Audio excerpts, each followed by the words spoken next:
Good evening, and welcome to Unexplained Reality, the podcast about the weird, strange, and unexplained but real.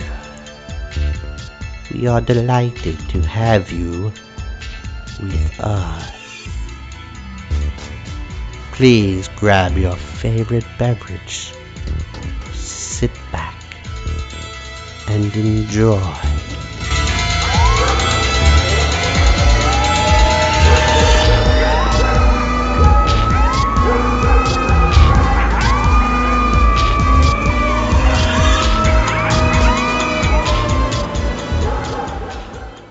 Good evening and welcome to Unexplained Reality. I am one of your hosts, Brian Quinn, and with me is my son, as usual. Harrison Quinn. So I know it's been quite a while since we've been on here. There's always stuff going on, and with the pandemic and all that chaos, it's just been something else. But hopefully everybody is surviving the craziness that is our world these days, and you're trying to find some kind of normalcy in it, if that's possible. So what's been going on with you, buddy? Just hanging out. School started, navigating college, things like that for the first time. So that's Yeah, I don't think we've had podcasts put out episodes since you graduated, right? I don't think so. Yeah, we've been really, really bad, but yeah, well, that was interesting too. Outdoor graduation. Yeah, And, it wasn't terrible, but yeah, yeah. I wasn't really super, keen on having a huge graduation. It's not that big of a deal to me. I didn't, you know, filing in at 8 o'clock in the morning in the big downtown stadium, and everybody's weary eyed, and we're all like, I'm just ready to go back to bed, and like that. I still had to wake up early for it, but Well, it's a good thing you weren't upset about it because no, you absolutely not. missed all that fun. Standing for hours in the elephant room of the Carolina Coliseum waiting to get lined up. Not one for cordiality. Which I don't know if they're doing them at the Carolina Coliseum anymore, if they're doing them at the I don't know. other place. What's it called? Colonial Center? Yeah, Colonial Life. Yeah, I'm not sure where they would have done them if they would have been indoors. But Hmm. anyways, yeah. So you got that. We got added 2 more grandbabies to the mix. Yep. Niece and nephew for you. So that was quite the experience having 2 preemies show up Definitely. a little bit early, but they're doing real good. So that's great. So it's been a busy summer, but it's been productive. Lots of stuff for the family we've been doing, and it's stuff that need to be done. So Yep. Anyway, so we have a good episode tonight, but before we get to that, as usual, if you've had an encounter or an experience you would like to share with us, we would love to talk with you about it. You can reach us at unexplained.reality@yahoo.com, or you can hit us on our website, unexplainedreality.com. I didn't do any real research for craziness for this episode.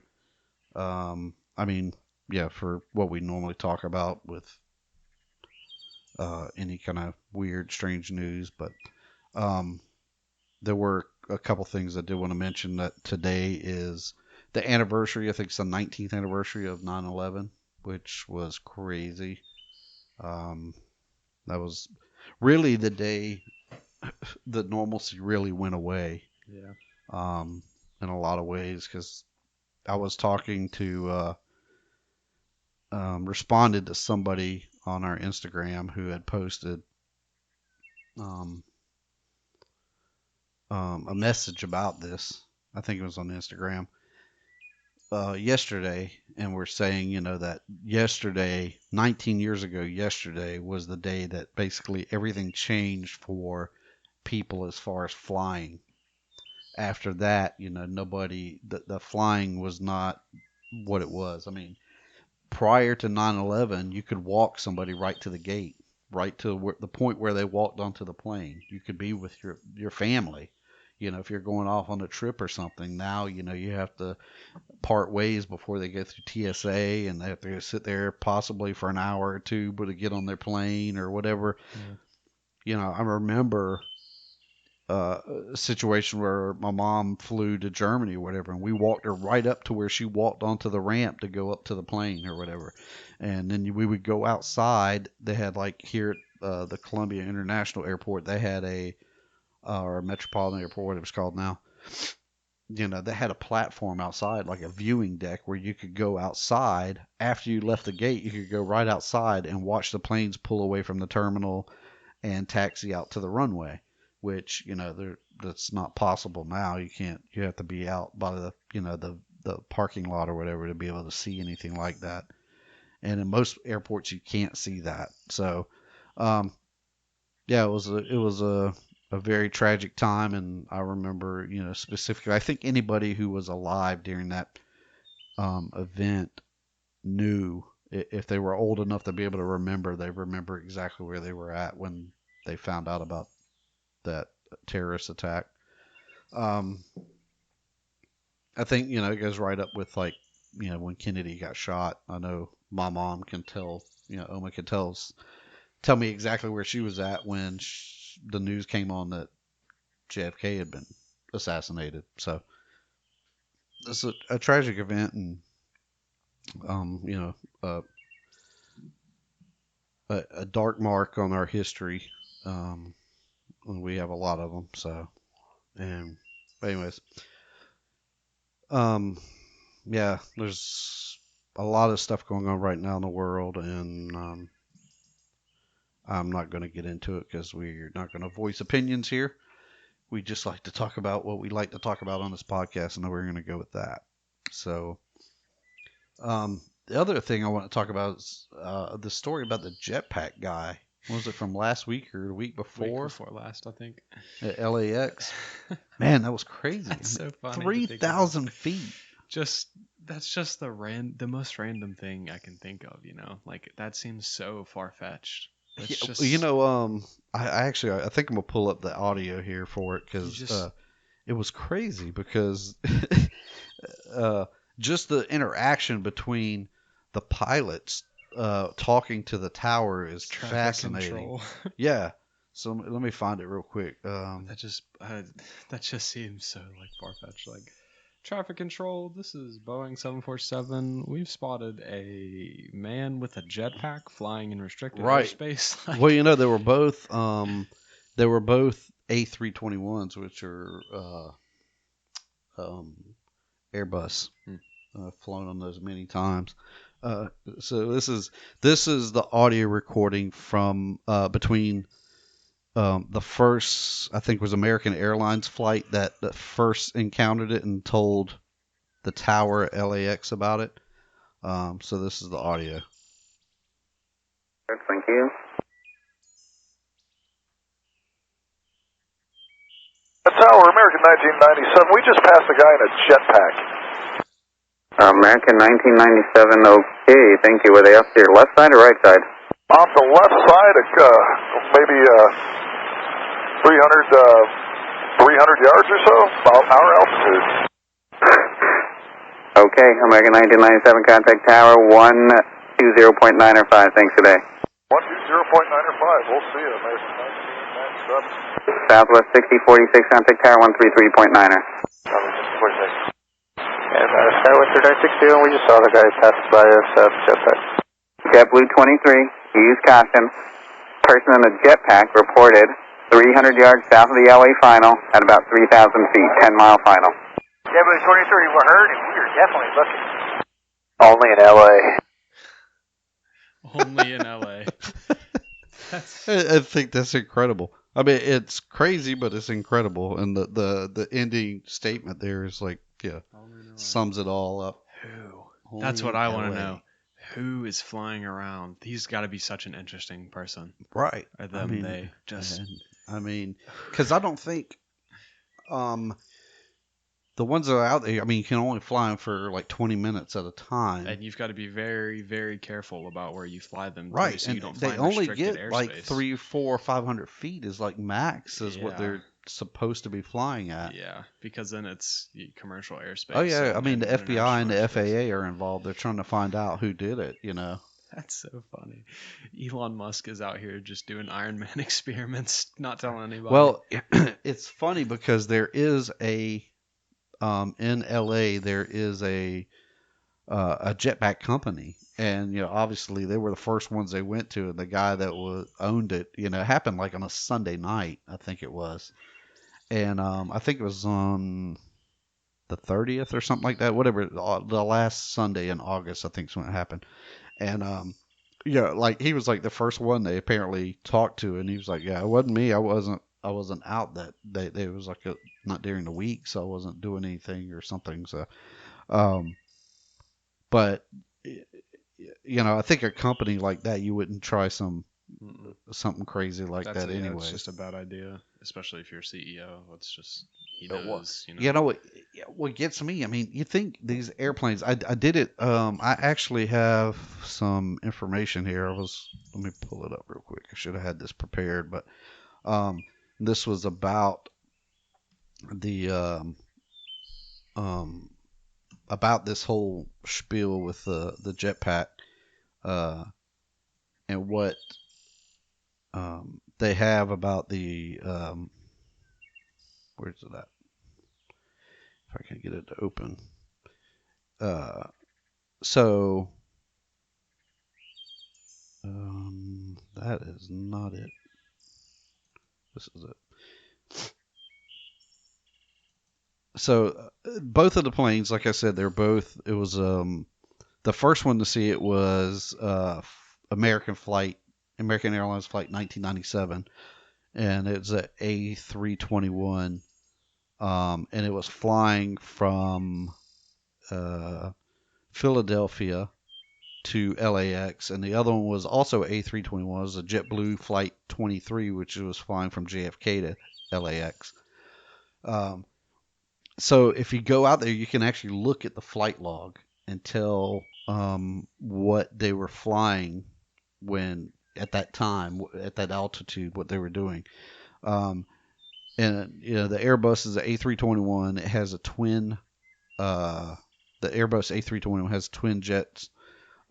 It's about 146 feet long, wingspan of 112 feet.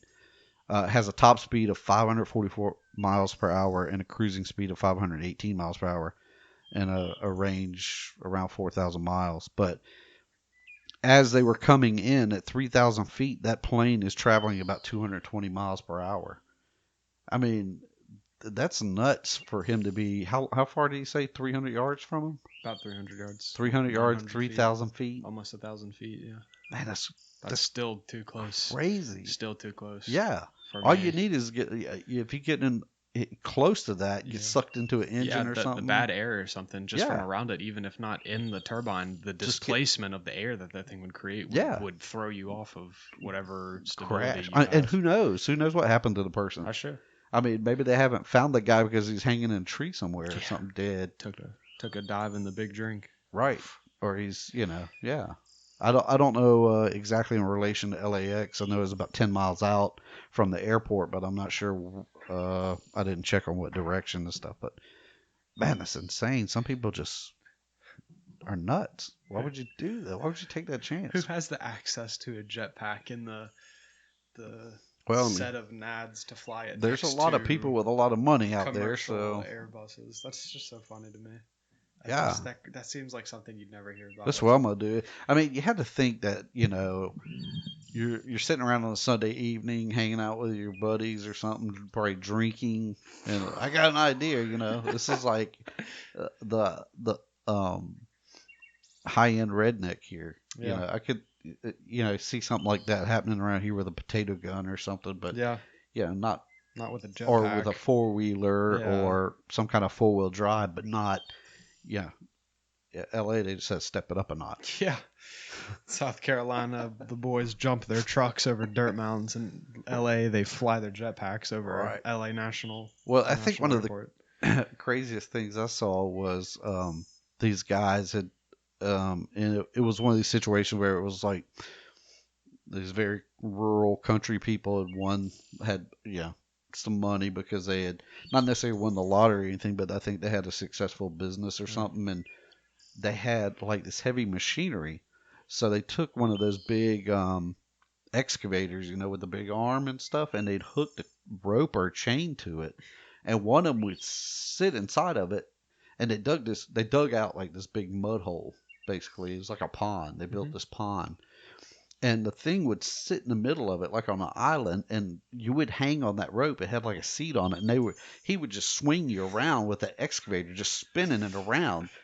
And I mean, all you need is like a bad swing and slam him. And I mean, the guy was traveling probably 50, 60 miles an hour on that swing. Yeah. Was it around water or was it on land? Yeah, he was over water, but it was a homemade pond that they made. It was just a mud hole they made out on the pasture. Far, they'd hit.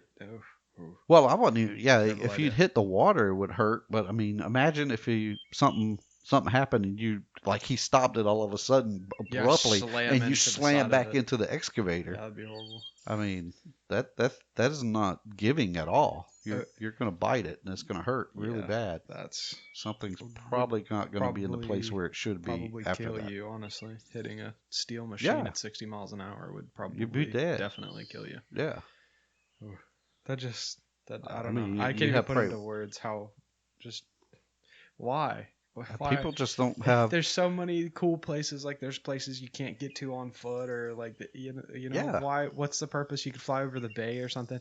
Let's fly over the airport. Let's go play chicken with some A320s. Restricted airspace. Like what? I mean, it just cracks me up. Yeah, people are dumb. So, anyways, but yeah. So I thought that was interesting. I've been wanting to talk about that, and I don't think it seems like there's something else I wanted to mention, but I can't think of it right off. So, do you have anything before we carry on? The guest we're gonna have on tonight, he has an Instagram page called Sasquatch Omega, and we have been trying to get together for literally probably 4 or 5 months. Right after we talked to the guy. Trey from Squatch Me Now .net. After we talked to him, Dave from Sasquatch Omega had reached out and wanted to get together, and we were excited to do so, but we had a lot of stuff going on and it took forever.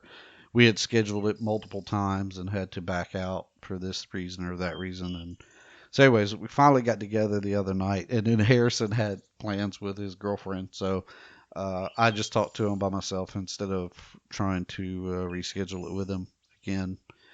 So it was a very interesting conversation, and we'll let you guys take a listen, and then we'll wrap it up. Tonight we have Dave from Sasquatch Omega, and so Dave, we'll just let you roll with it and introduce yourself. That sounds good, Brian. Thank you for having me on. I really appreciate it. This was a long time coming, so it's good to finally be able to sit here and talk with you. My name's Dave. I go by Sasquatch Omega. I have a YouTube channel called Sasquatch Omega, and that's where I post. I've neglected it over the past year essentially, but that's where I post a lot of evidence videos.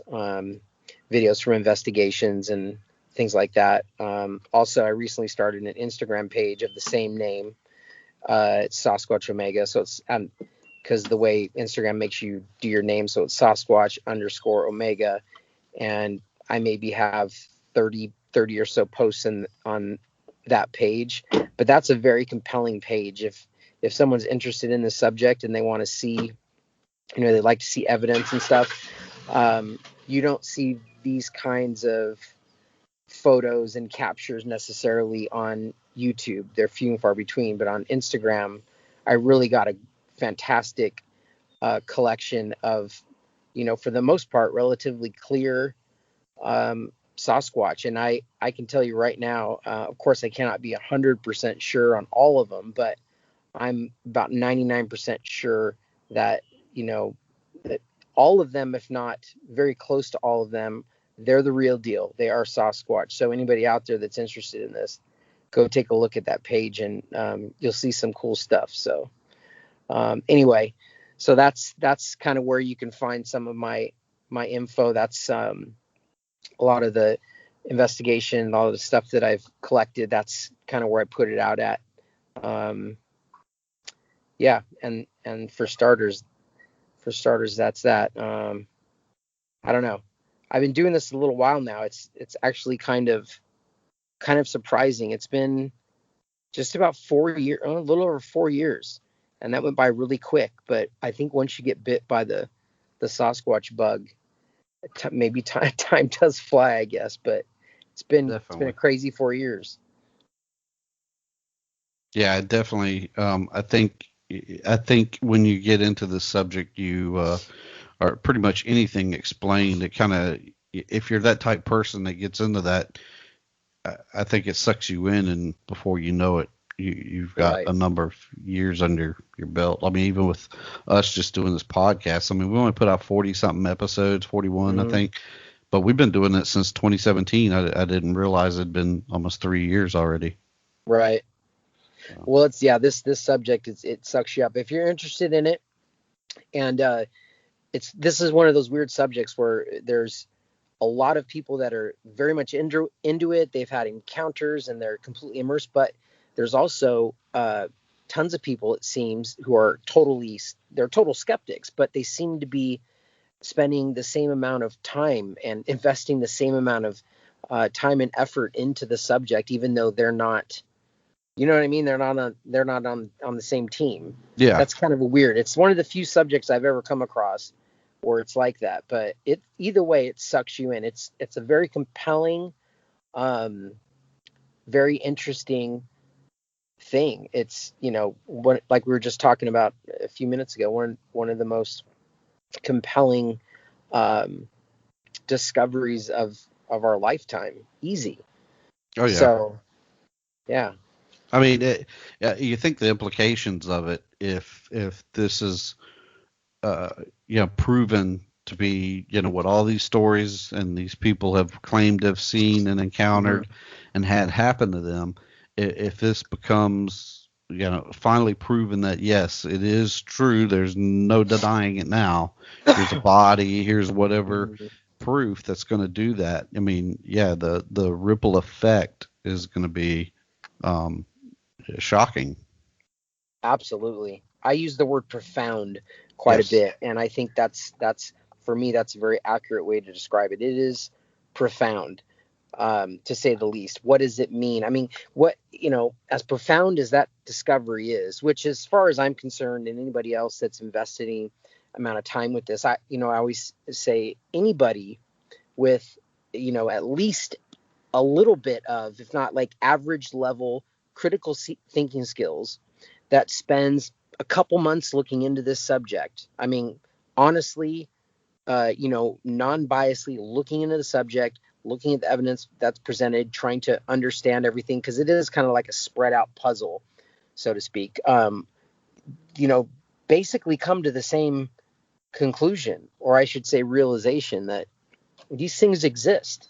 They absolutely exist. And of course, you mentioned a body, and I guess, yeah, ultimately that's what it has to be. But for people that have invested their time in it, that look at the subject and the information critically, it's very easy to be able to make the assertion that these things are real. There's very specific pieces of evidence, very consistent, from coast to coast, that are identical, that validate that fact. Yep. And that's it. You know what I mean? The footprints are Exhibit A. These footprints, these trackways, these impressions, they've been found by the hundreds, by the thousands, from coast to coast for the past, at least on record, it's probably hundreds of years before that, but at least the past couple hundred years, and in particular the past 50 or 60 years. And these impressions, they are anatomically identical. They have dermal ridges on their feet, which, only primates have, right? Just like Right. fingerprints, except on your feet.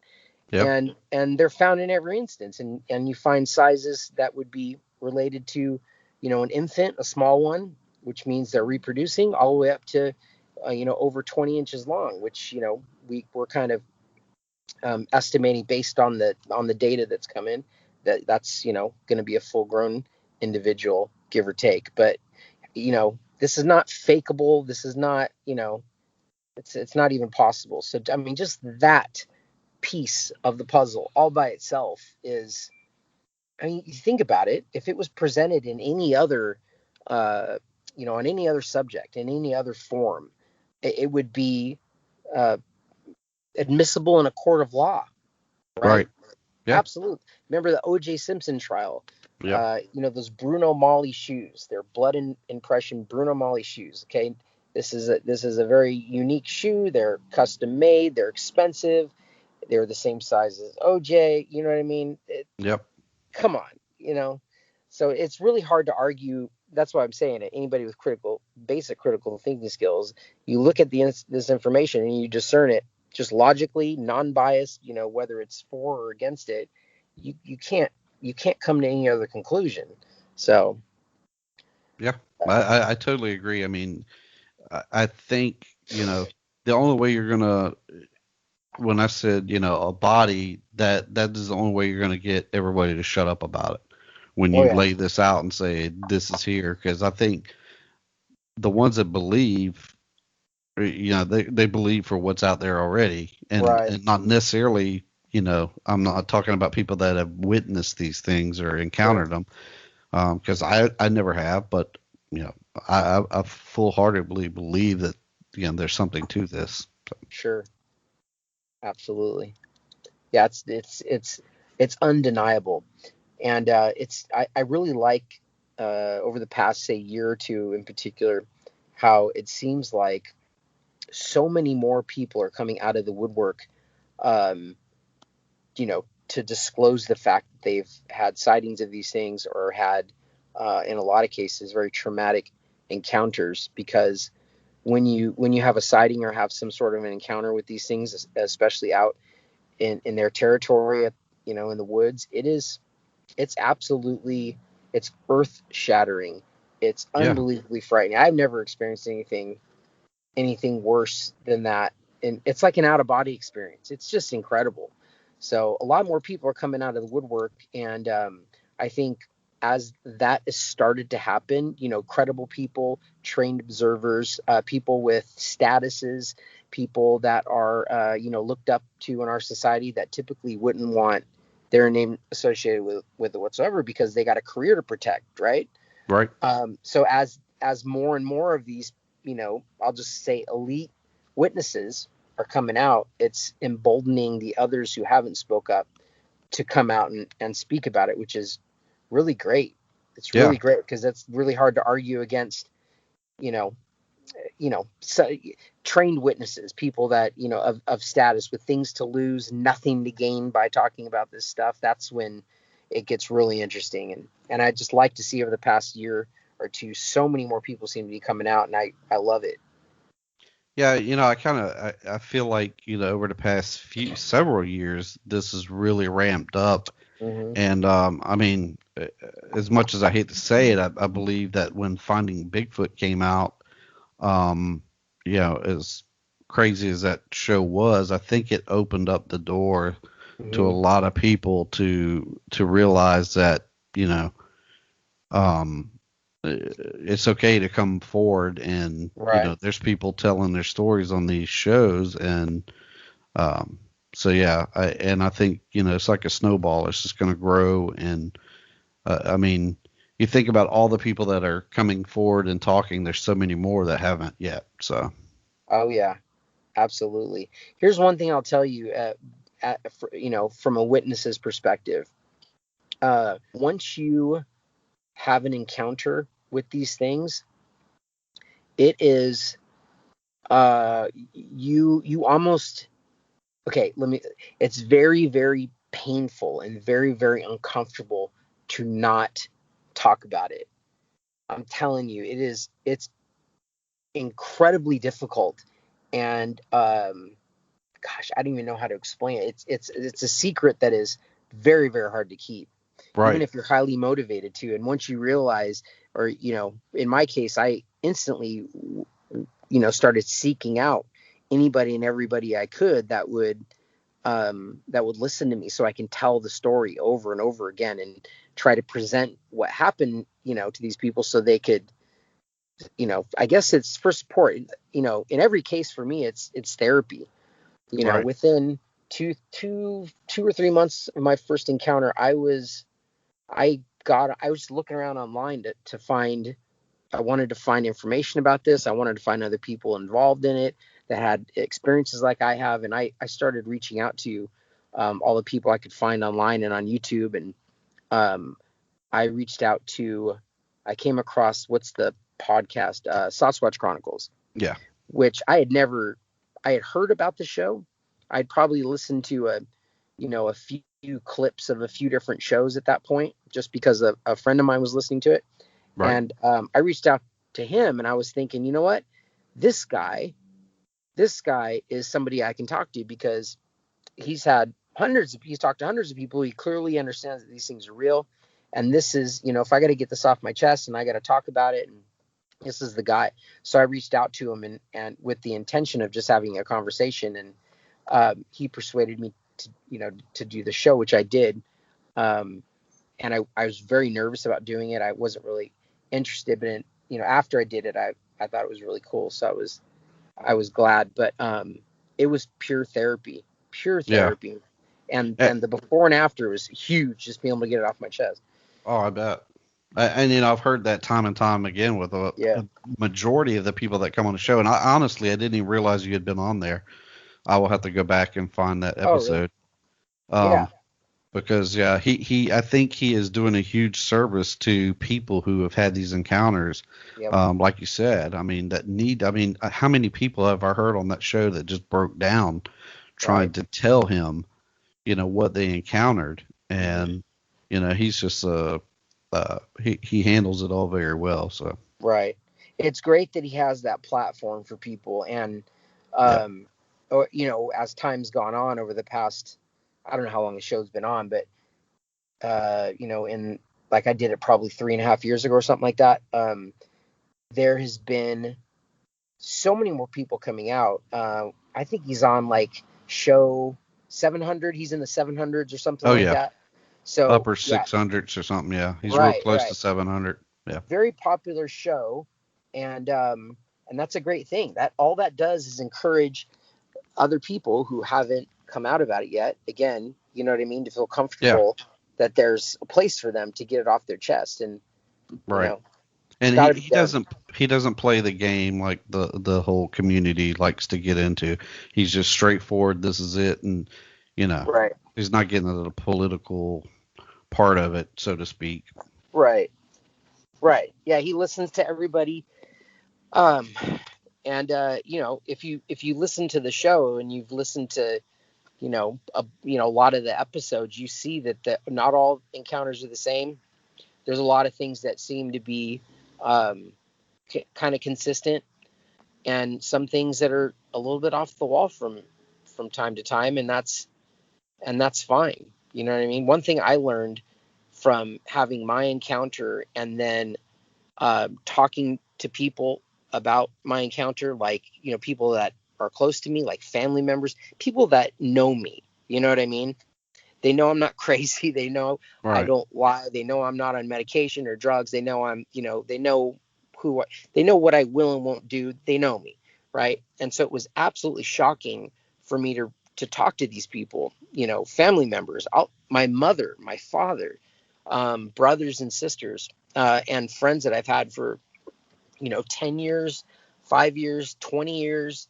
I was very, very shocked, and very, it actually scared me to spill my guts and talk about this stuff, and then watch their reaction. Oh yeah, I can't even imagine how that would be. Yeah, it's horrific. it's literally horrific because you're like, oh my God, nobody believes me. And it almost makes you feel, what's the word? Like, you get very, very anxious Right. because you came out about something, you're as honest and detailed as you could possibly be, and it's almost like whatever impression, whatever you were up to that point was just crushed, and you can't do anything about it. It's the weirdest thing. It's like you just lost all credibility with these people. Right. It's weird, even to this day. I've been very involved in this over the past 4 years. None of my close friends or family members that I've talked to about this have acknowledged that it's possible. Even Wow.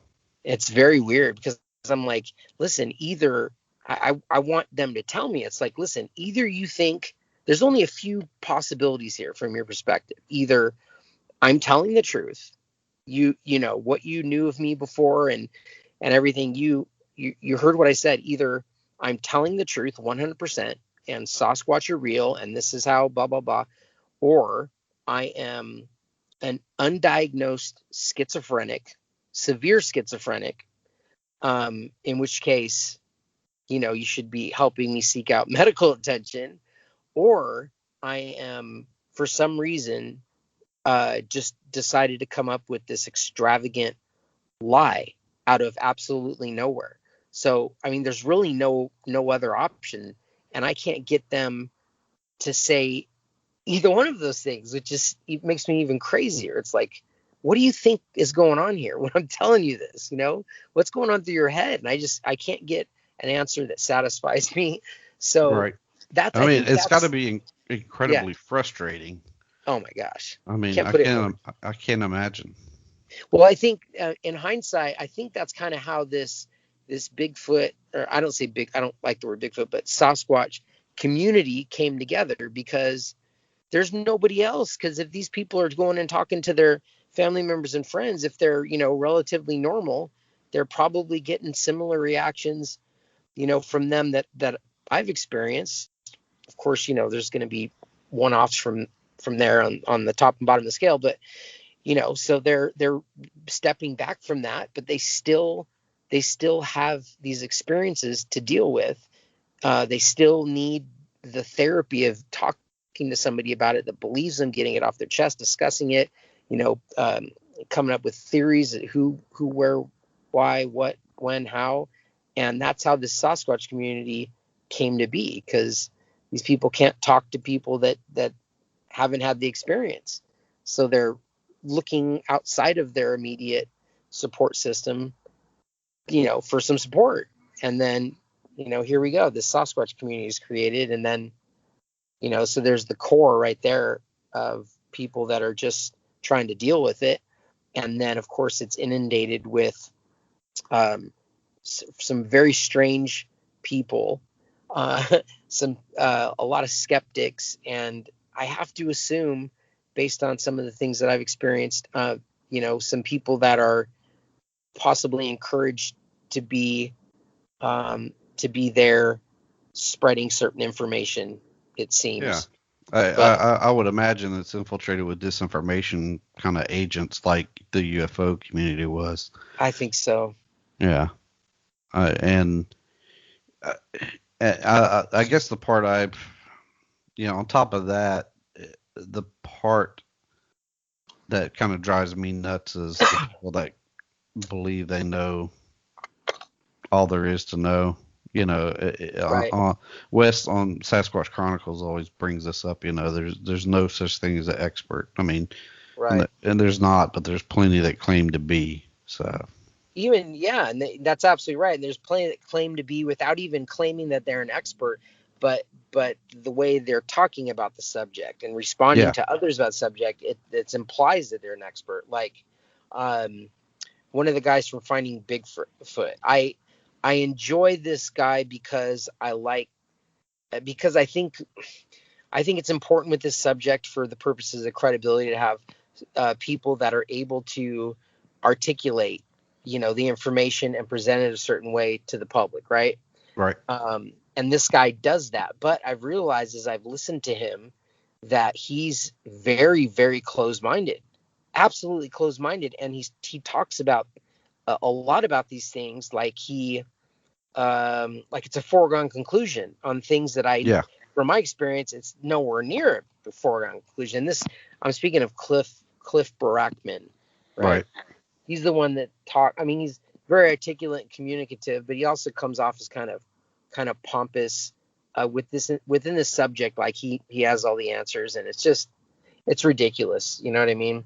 Yeah. I Anybody? mean, nobody Sorry, go ahead. has all the answers. I mean, Not it's at all. just, yeah, I don't know specifically hearing him, but I've heard others say like, oh yeah, they don't do that. When somebody says, well, that's not how they normally act. Right. You don't have no clue how they normally act. I mean, Right. I don't know how my dog's gonna act. I mean, he's a full bred dog, and I mean, you can't. It's an animal. You can't know. Well, I guess it is. I don't know that for sure. I can't even make that statement because who Right. knows? Yeah. That's the thing is like I hear people all the time. They'll say, one of the encounters I have posted on my channel, for example, I get tons of unbelievable comments, but most of them great, a few nasty ones, but I'll get comments like, yeah, that was no way you were having a Sasquatch encounter because I can hear noise in the forest. And I'm like, Yeah. what? Like, well, when there's a Sasquatch around, that everything goes dead quiet. I'm like, who the hell told you that? I'm like, Right. I've heard that. That's been reported a lot, but it's also not been reported. So how did you come up with that? In order for you to have a Sasquatch encounter, the forest must be dead silent. I mean, that's absurd. Right. I've had multiple encounters, and I don't recall it ever being quiet at all. But I mean, it could have been. But I definitely recall there being plenty of other noises around. You know what I mean? And just looking at some of the information other people post, and just from talking to other people, that's definitely not an established fact. Right. It seems to be the case in a lot of them, but it's not. You know what I mean? It's not a black and Yeah. white thing. It doesn't have to be that way. So people say things like that, and I'm like, who the hell told you that? It's very Yeah. I mean, frustrating. yeah, it's just an example of nobody knows. I mean, Mhm. yeah, because some people claim that they have noticed that the forest went quiet or whatever Sure. before an encounter, but that doesn't mean that's the hard written rule there. Right. I mean, generally So, speaking, if we're talking about that, I think it's generally understood between hunters know this. I think people that investigate this subject, like myself and others, and let's see, wildlife biologists, people that spend a career out in the forest, understand that when a predator is around, in an ecosystem, in an environment, the prey tend to get quiet, right? right. That's biologically how it works. But Yeah. it doesn't mean everything just goes dead silent. You know what I mean? So interesting. We still got a long way to go with this subject, but it is still it still does seem to be moving along rapidly. More and more people involved. I see a lot more channels popping up, which is I kind of cringe, and at the same time I'm happy about it because that's just more people kind of getting with the program and understanding the fact that these things are real. But you Right. know, that's Yeah, it. it's definitely more mainstream than what it ever has been. Yeah. I Um, think about this too. Oh, I'm sorry. Go ahead. nah, that's all I was gonna say. I was thinking about this too, with what's been going on with UFOs lately, right? We have the now famous Nimitz encounters Yep. on the West Coast. Basically the government releases 3 videos taken off of fighters, I think all F-18s, of of UFOs, but they don't call them UFOs anymore, right? Because UFOs Yep. are nuts. UFOs are for crazy people. So they changed the acronym to UAP, Yep. right? Unidentified aerial phenomenon. And I kind of do the same thing with Bigfoot. I don't ever say Bigfoot because Bigfoot is a laughing stock. It's a cartoon character. So Yeah. I will only say Sasquatch, but for what 7 years the government has been adamant that there is absolutely zero evidence of anything like that being around. They're absolutely not real. Any kind of news report you ever hear over the past 7 years about this subject, it starts and ends with the newscasters or the people reporting on it laughing and being cynical and being complete jerks about it. To the point to anyone who listens, and they're basically being trained like, all right, if you come out and talk about this stuff, you're an idiot. And so that's Right. how it's been. And now Oh yeah. all of the sudden, now guess what? Oh, they're actually, by the way, they're real. They've been here the whole time. Here's some videos of it. The Navy comes out with protocol for fighter pilots to follow when there is a sighting or an encounter with these things. It's like, so with that having happened, is Bigfoot still a laughing stock, people? That should, Right. if anything, teach the public that, maybe things aren't the way they've been presented over the past, half a century. So open your eyes, open your mind a little bit and open your eyes. Yep. I totally agree with that. I mean, those two subject matters kind of go hand in hand with how they are evolving. I mean, what is your thoughts on? I mean, my feeling is that the government is aware of Sasquatch and that they have, I guess, instituted kind of a cover up plan to kind of keep it, squash it, basically. Yeah. Now, I would say that is 100% accurate. I will say that based on my experience, it's an absolute fact. There's no belief or speculation involved in it. I have a very specific set of reasons why I think that. And I would love to hear somebody challenge me on that based off of what I've seen and what I've experienced. And yeah, there's absolutely no doubt. There's so much stuff. I mean, from the very beginning of my involvement in this, I reached out to, I didn't know it at the time, but in this subject, I reached out to some, or I'd say probably all of the most very well-known people involved in this subject, just by happenstance, because like I said, I would just look for other people talking about this, and then I'd reach out to them. And I was very pleased and very lucky that, for the most part, most of them responded, and some of them, I stay in contact with here and there. Some of them I talk to all the time. And anyway, so I've gotten to hear all of their experiences, all of their stories. Not to mention, I'd be on the phone. I can't say this researcher's name just because he doesn't want me to, but I was on the phone with a researcher. We talked. Actually, we haven't talked in a while. We used to talk all the time, and we talked for quite a while. But we'd be on the phone, and there would be I don't know how to say it. We're talking normally, and you know how it sounds when you're talking with somebody on a cell phone. All of a sudden, you hear like clicking, and then the sound is different.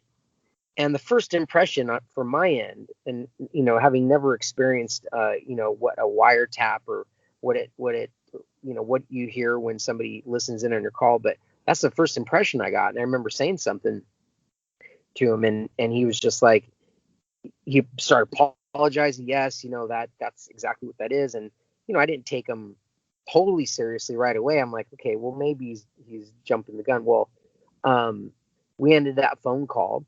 And my phone started acting very weird. It had never done this before, but I would literally, my phone would be off, and it's like somebody was turning it on. The phone would get turned on. I would be on the phone and, with this guy again, and the same thing would happen. We'd be in the middle of a conversation, and then at that point, I'm starting to, so we're like kind of joking about it. And he's telling me about, the history with them doing this and how they've screwed up 3 of his phones. And so I start talking to him, assuming someone's listening to me, and kind of talking a little smack. And, still kind of unsure that it's happening, but, he started challenging him.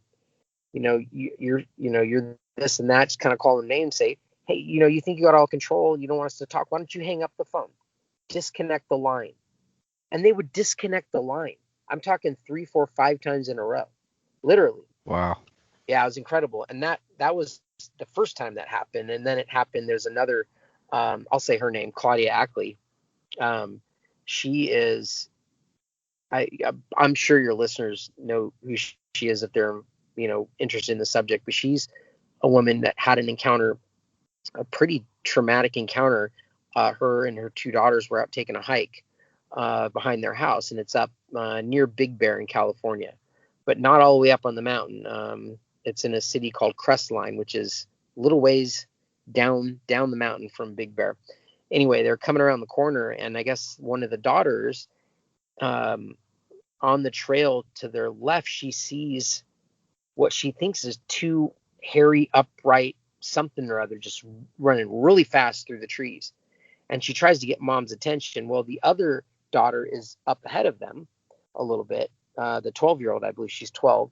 Like kids getting excited going down the trail. And she had her phone out and she was, recording video as she was doing this. Well, mom comes around the corner and her daughter was stopped, just staring straight ahead. And this is what she says. She's like, as a mom, I instantly knew there was something wrong by her posture and how the mood changed. And so she runs up to there, and the girl points, and straight ahead of them, there's I did an investigation here afterwards, a massive Sasquatch. This thing was unbelievably huge. But anyway, right in front of them, probably 30, 40 yards in front of them, up in a tree. And then the 2 little flashes of brown that were, the other daughter said she saw running through the trees. This is all disclosed afterwards, are standing at the bottom of that tree. And all 3 of them are just sitting there looking at them. The daughter's filming, so she films all this. And mom takes several steps forward to get in between the 2 of them. And she's talking. She's like, do you see, is it that right up in the tree right there? And the daughter's like, yeah. She goes, is that the head, the shoulders? Yeah. And the girls are just like, I want to go home. They're freaking out. And Claudia like whoops at it. And it starts like, moving in the, you hear stories of them rocking back and forth. Right. So it starts to do this. And then, so they turn around and left. But anyway, so she went public with this and hired a lawyer. And basically went really public and is in the process of suing the state of California. Oh, yeah. I know. Now I know who you're talking about. There you go. Yeah. Yep. Most people have heard of her. Anyway, so her line's tapped all the time. So I would talk to her and the same thing would happen. And we would literally challenge the people listening to the phone and tell them to hang up. They would literally do it every time. Wow. So that's how I know for sure. The 2 main things, but there's plenty of other things. So anyway, that poor lady, by the way, she's been through a hell of a lot, and ever since she had this encounter with these things, it seems like things have gotten really, really weird for her. A lot of bad luck going on. It's just a whole aura of things seem to be hanging over her head, and just all kinds of horrible things happening. But I went back to that location with her, and we did an investigation with her, myself, and then Ed Brown, who's involved. He's been involved with the Sasquatch subject for quite a while, has a YouTube channel, and he has interviewed a lot of the bigger names in the research and investigation world having to do with Sasquatch. What's his channel called? Big Truth. I think it's Big Truth. Anyway, so it was the 3 of us, and I don't know what my deal is, but I always end up going out to investigate Sasquatch areas at night. I don't know why. It's terrifying, but you tend to get, it's easier to get interactions. Definitely right. At nighttime, because they say it seems to embolden them to come closer. anyway, so we went there and I checked out. I was able to see the tree that this subject was in. And after I went there, I was instantly shocked at the fact that how unbelievably large the diameter of this tree was that the subject was up in. On top of that, there was a huge branch off of that tree that was broken, and Claudia thinks that it was broken by that Sasquatch as it got up in the tree or something or other, because she doesn't recall this branch being down before, but she definitely noticed it after. And this isn't a small branch. This branch, this limb, the diameter of that thing is probably 16 or 18 inches by itself. Wow. And 30 feet long maybe. But the tree, the diameter of the tree itself is about 4 or 5 feet. So once you get a perspective of where that tree is, how big it is, and you see where that Sasquatch was in the tree, and then you go back and you look at the video that was taken by the daughter, you very, very quickly understand that, oh my gosh, this thing was huge. And I'm guessing, this is only a guess, but I would comfortably say it's no less than 10 feet and 1,000 pounds all day long. Wow.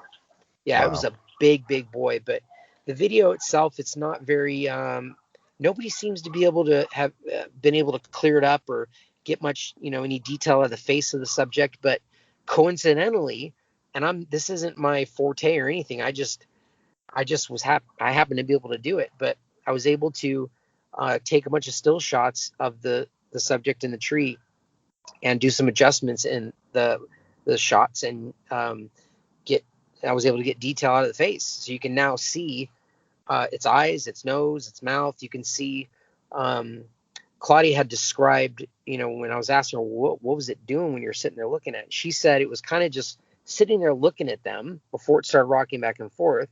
It had its left hand up like, imagine like you're a kid and your dad with kind of a scruffy beard is just sitting there at the breakfast table, scratching the side of his mouth and his beard. You know what I mean? Right. That's what this thing was doing. And you couldn't tell at all by the video, but, I cleared it up and I actually can see it. I'm like, oh my gosh, yeah, you could see how its hand is right there, just as she described. So it's really good. I actually have several photos, the ones that I cleared up there on my Instagram page too. So if anybody wants to see them, but I still need to, I've very much neglected YouTube because of some things they're doing to channels that talk about the kinds of stuff that I talk about and others talk about. So I really got a bad taste in my mouth. So I have a lot of stuff that I need to put together and post, and I will. But one of the things is that investigation from that property. We actually had some things happen while we were there as well. So Did she publicly release that video? Yep. I don't recall seeing it. I'll have to go look for that. Yeah, I have it. If you want to take a look at it, I'd be happy to make sure you get your hands on it. Okay, cool. I believe I'd it's love public. to see it. Yeah, Bigfoot Tony. People might know him if they are interested in people that break down Sasquatch videos or alleged Sasquatch videos. But I believe he tried to do a breakdown on it. But no offense to him, me and him have always got along well. His name's Jason. But I don't like the breakdown he did of this. And, this guy's a professional photographer and, has all this equipment. Well, how come he didn't bring any detail out on the face? How the hell did I do it? Right. You know what I mean? So I don't know. Maybe it's just luck. But anyway, I can find the video. You can definitely see in the video, you get to see what's happening, what mom's doing, what the daughters are doing and saying. You can get the impression of the fear that they're experiencing, and you see, the outline and the big dark hairy mass of whatever's in the tree. But just like so many Sasquatch videos, they just seem blurry. Right. And I have a theory as to why that is. But anyway, yeah, I'll see if I can get my hands on it. If she'll let me, even I'll post it on my channel. I didn't realize people weren't able to see it. I can't recall if I remember hearing her name now and the Mhm. story of her trying to sue California, but Right. um, I guess I didn't realize she had had an encounter, and I don't think I've seen that video, so that's why I was Yeah. curious. Yeah. So, I'll put it out there. okay, cool. So, to step back, why don't you, if you don't mind, can you go into what your first encounter was? What got you rolling in the subject? Sure. Um, at this point, I've had quite a few different experiences, but the first encounter was incredible, absolutely incredible, shocking, just unbelievable. I think when if you're interested in this subject and you go and start gathering up as much information as you can, because it's not all in one place. You got to really got to put out some effort and dig a little bit to, to answer the questions that you have and to figure out whether or not, or come to some sort of, at least tentative decision as to whether or not these things could be real or not. Um, and once you get to that point, and you think you're like, wow, these things are probably real, and you go past that point to go and investigate for yourself. Maybe I want to go see if I can find some of this stuff, and you end up having an encounter. It is Here's the thing: you're going out there because you're pretty sure these things are real, right? You're going into an area and you're finding these structures, and supposedly this is where these things are. You have an understanding that they're real, and then you have an encounter with them, and it shouldn't be as shocking as it is because you're aware of it, but it's still absolutely earth shattering. So I just wanted to start off by saying that because it's just absolutely incredible. Um, so I've told the story. It's out there online. I've done quite a few shows at this point, but for your audience, um, I in 2016 I connected with a guy named Utah Sasquatch, who, if you're in the Sasquatch subject, in 2016, 2017 timeframe, you're probably aware of him just because the videos that he was posting, the information that he was posting, it was somewhat unique in the way that it was being presented. It was utterly compelling. Um, I don't think really anybody else was sharing stuff like he was. But anyway, I got connected with him, and I ended up being in a situation where him and I were going to be working together. And I literally, packed my life up and I moved to go live in Utah, and he was going to be my roommate. So I moved to Utah, and I'm living with this investigator named Utah Sasquatch. So that's how it starts. So I'm there within the first day or two tops. I think, he, because we connected because of the Sasquatch subject. Anyway, he's like, "You want to go out and see some stuff?"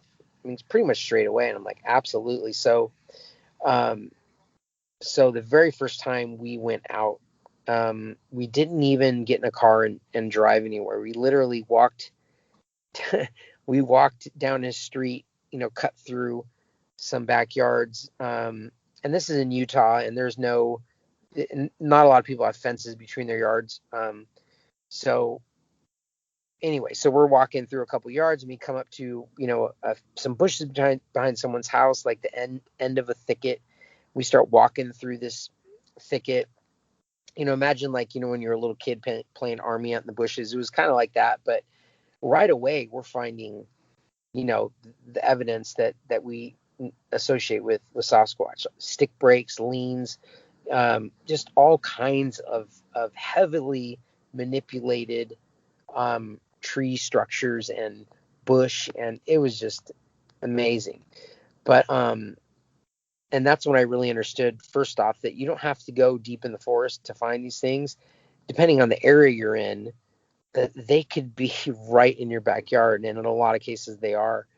Um, But anyway, that was kind of an intro to it. From there, I mean, we literally every single day and or night, we would be out looking for these things, going to certain areas. He would want to take me to certain areas where he had experiences or had found things to show me. And one night we decided to go to, most of the time it was at night for some reason. I don't know why. But anyway, he wanted to take me to this area where he said this is a fantastic area. There's all these big thickets, and it's right near where this canyon dumps out, and there's a lot of activity here. And so anyway, we go to this area and we park and we go through some real thick bushes right away and into this really, really large and dense thicket. And instantly, it is absolutely inundated with Sasquatch sign. There are like faux walls built with bushes and tree limbs to where you think you're up against bushes that grew there, but you're not. It's something or someone made it look like there's bushes there, but there's not. You go behind it and it's just an opening. It's like a cocoon or a little closed off area where something can stand back there and you can't see it whatsoever. It's a blind. Yeah, exactly. Yeah. And that was my introduction to those things, which in this area are absolutely everywhere. It's shocking. And when I get into this story and I tell you where a lot of these blinds were, you and your audience are going to flip your lids. It's terrifying. Anyway, so looking up in the thicket, up in the tree canopy, I see a full-on tree trunk, 30-ish foot tree trunk with maybe a 10-inch diameter maybe tree trunk up into the canopy of the trees, set was it horizontal, right, from one tree to the other, like wedged in there, and it was just all over the place. In this very first thicket, we're finding foot impressions, clear foot impressions, and even a small amount of fresh scat that we couldn't associate with any kind of. It wasn't deer. Definitely wasn't bear. It was a small amount of scat, as if like a baby took it, but it looked human. It looked very, very human. In this thicket, I mentioned the faux wall. So what it ended up being is you walk into this thicket, and right when you go in, there's a faux wall built in a circular pattern. So picture like the Kentucky Derby or a racetrack, where as the racetrack goes around the outside, and like in the Kentucky Derby, for example, the spectators are in the center, right? And the race is going on around them. Well, picture the inside of this thicket just like that. And separating the walkway from the center is this faux wall, these manipulated trees and bushes to create a thick barrier where you can't see through. Right. So as we're going in there, we're seeing these impressions. I, for the very first time, hear what people have described as the samurai chatter, the gibberish. I hear what sounds like two children or two women, like talking back and forth. Each time I would stop to pay attention to it, I would tell them or whatever, it would stop. So completely reacting to what I'm doing.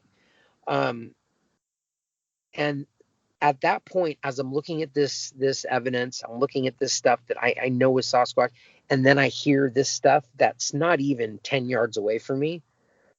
Oh my gosh, I shrunk. I felt so unbelievably scared. At this point, the sun's going down. It's almost fully dark, not quite yet, but I come to the realization right there at that point. I'm like, Sasquatch definitely exist, and I believe that I am within jumping distance of at least two of them right now. And I'm absolutely petrified, but I'm ignoring it. I'm trying to follow his lead, and he actually had another buddy of his there. I'm trying to follow their lead because I know they've been doing this a while and are comfortable with how things work. Whether that's smart or not, I don't know, but I needed to hang on to something. So anyway, so I continue to hear this gibberish. We work our way through this thicket, following these tracks, and as we're exiting the thicket, we're on a trackway. We're definitely on a trackway. So we continue moving along. This trackway goes out of this thicket. It runs along the outside of the thicket. And this is important to mention too. On the outside of the thicket, there's 3 kinds of substrate, 3 kinds of ground. There's really soft dirt or anything moving in it, leaves a very, very clear impression. There's kind of soft, semi-thick baby grass, maybe a few inches high, where again, if something steps in it, like a human foot or whatever, you could see that something stepped there. And then in the middle of those is hard, compact, like road mix, like gravel, and mixed in with dirt. And when you're stepping on that, it's very, very hard to see, if any impression at all. We knew, we were on a trackway, so we were able to, through a great deal of work, continue to see it and track it. But this thing was walking on that part of the ground specifically, and it seems like it was doing it so it didn't leave its footprints. But we follow this trackway, and it's on the outside of the thicket now, and it crosses over to a second thicket, right? So we go into this second thicket. I'm looking at something. There's a couple other foot impressions right on the outside of the second thicket before you go inside. And we were looking at those. The 2 guys wanted to go into the thicket. They were going to continue on. I think I was recording or something, or I wanted to see it. So I'm telling them, yeah, go ahead and go in. I'm going to continue looking at this for a minute, and I'll be in right behind you. So they did that. They get about 20 yards in front of me. And I'm sitting there. It's very, very quiet. They're making noise or whatever. Anyway, I take a step into this thicket, and as I do, I move, the branches, the foliage, and actually snap a branch. So I make kind of a sudden sharp noise for my entrance into this thicket. And right when I did that, I heard as if something right in front of me made a large, quick movement right when that sound occurred. So remember I told you the faux wall? Right. When we walked in this thicket, the exact same thing was there. Right when you walk into this thicket, there's a space about 3 feet wide where you can walk in and around into this thicket. But right in front of it, right when you walk in, is another faux wall. And I got this, besides the noise I heard, I got the distinct impression that when I stepped in there, there was something on the other end of that wall, something very, very large.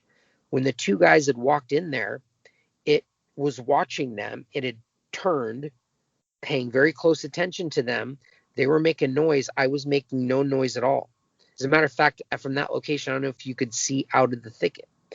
So my impression is right when I walked in there, I made that noise, that there was something standing right there, and I startled it, and it turned around, and it hit me because I acknowledged it by jumping, and not scream, but going, jumping, and it was loud enough for them to go, what? And at this point, I'm barely in my own arm's reach away from whatever this thing is. That's how close we are. So I literally, I'm like, this isn't happening. This did not happen. It didn't happen. And I continued walking very quickly through that little part until nothing. I just startled myself. But I'm pretty sure there was something right there. So we continued tracking. Now, here's where things start getting even more crazy than they are so far. So this thing goes through the thicket, just like the last thicket, and then we exit it, and now we're outside of the thickets, and there's a chain link fence, and it's mostly grass now. So we see the impressions in the grass, and it's walking right up against the fence.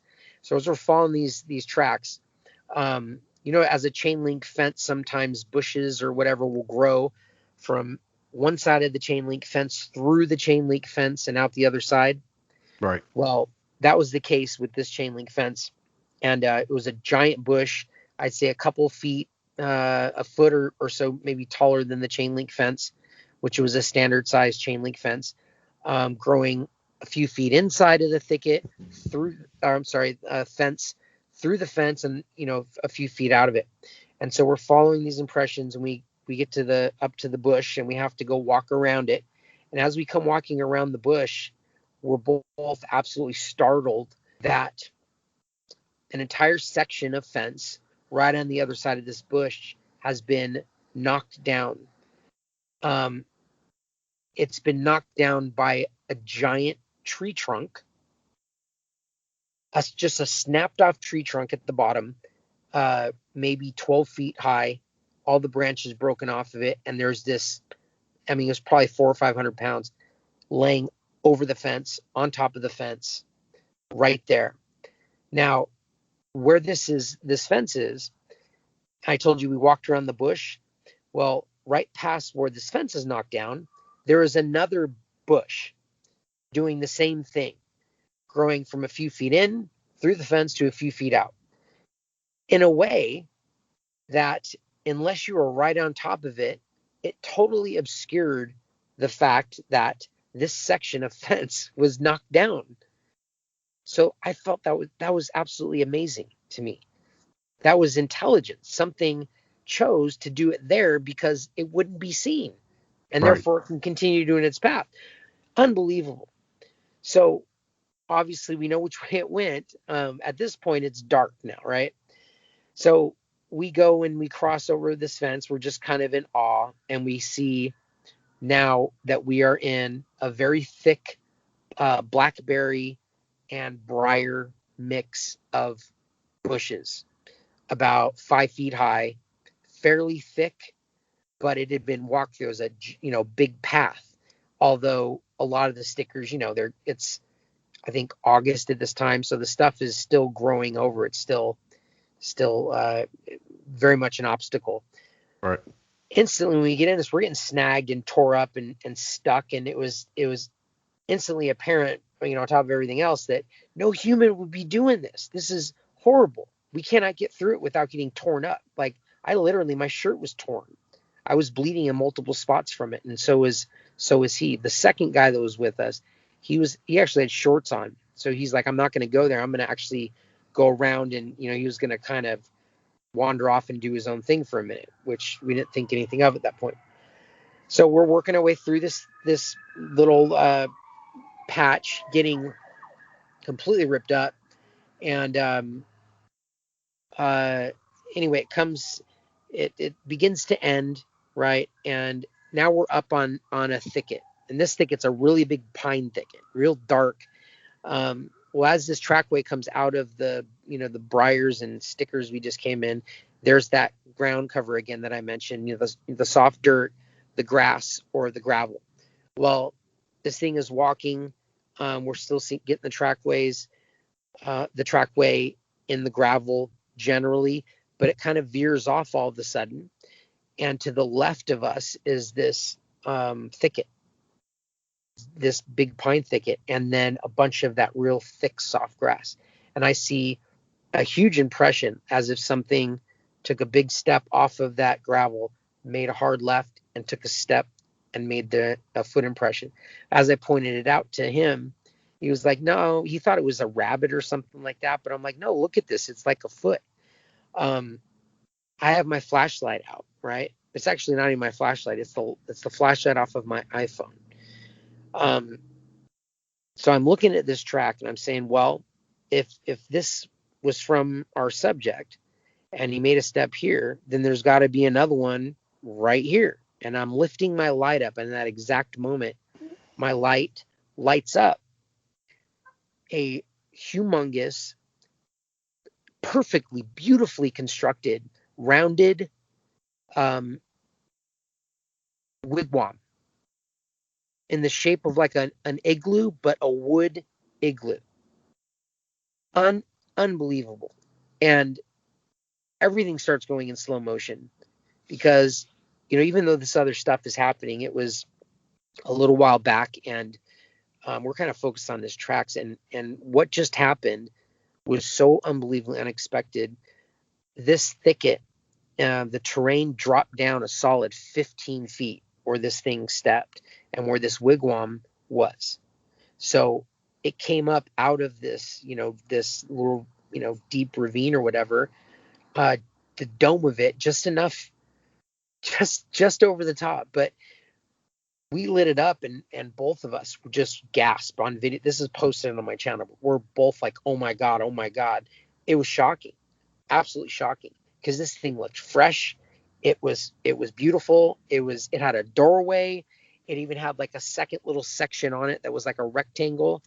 There were two giant pine trees that were actually broken off again and laid down from the grade we were at up there down into the ravine, two of them right next to each other, so you can walk down into the damn thing, right? Wow.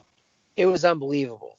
My heart starts beating out of my chest because I'm thinking, especially with everything that just happened, I'm like, they could be right here because it's dark. We don't have much light. We could see this igloo, but this thicket, it's thick and it's dark and we're right up on it.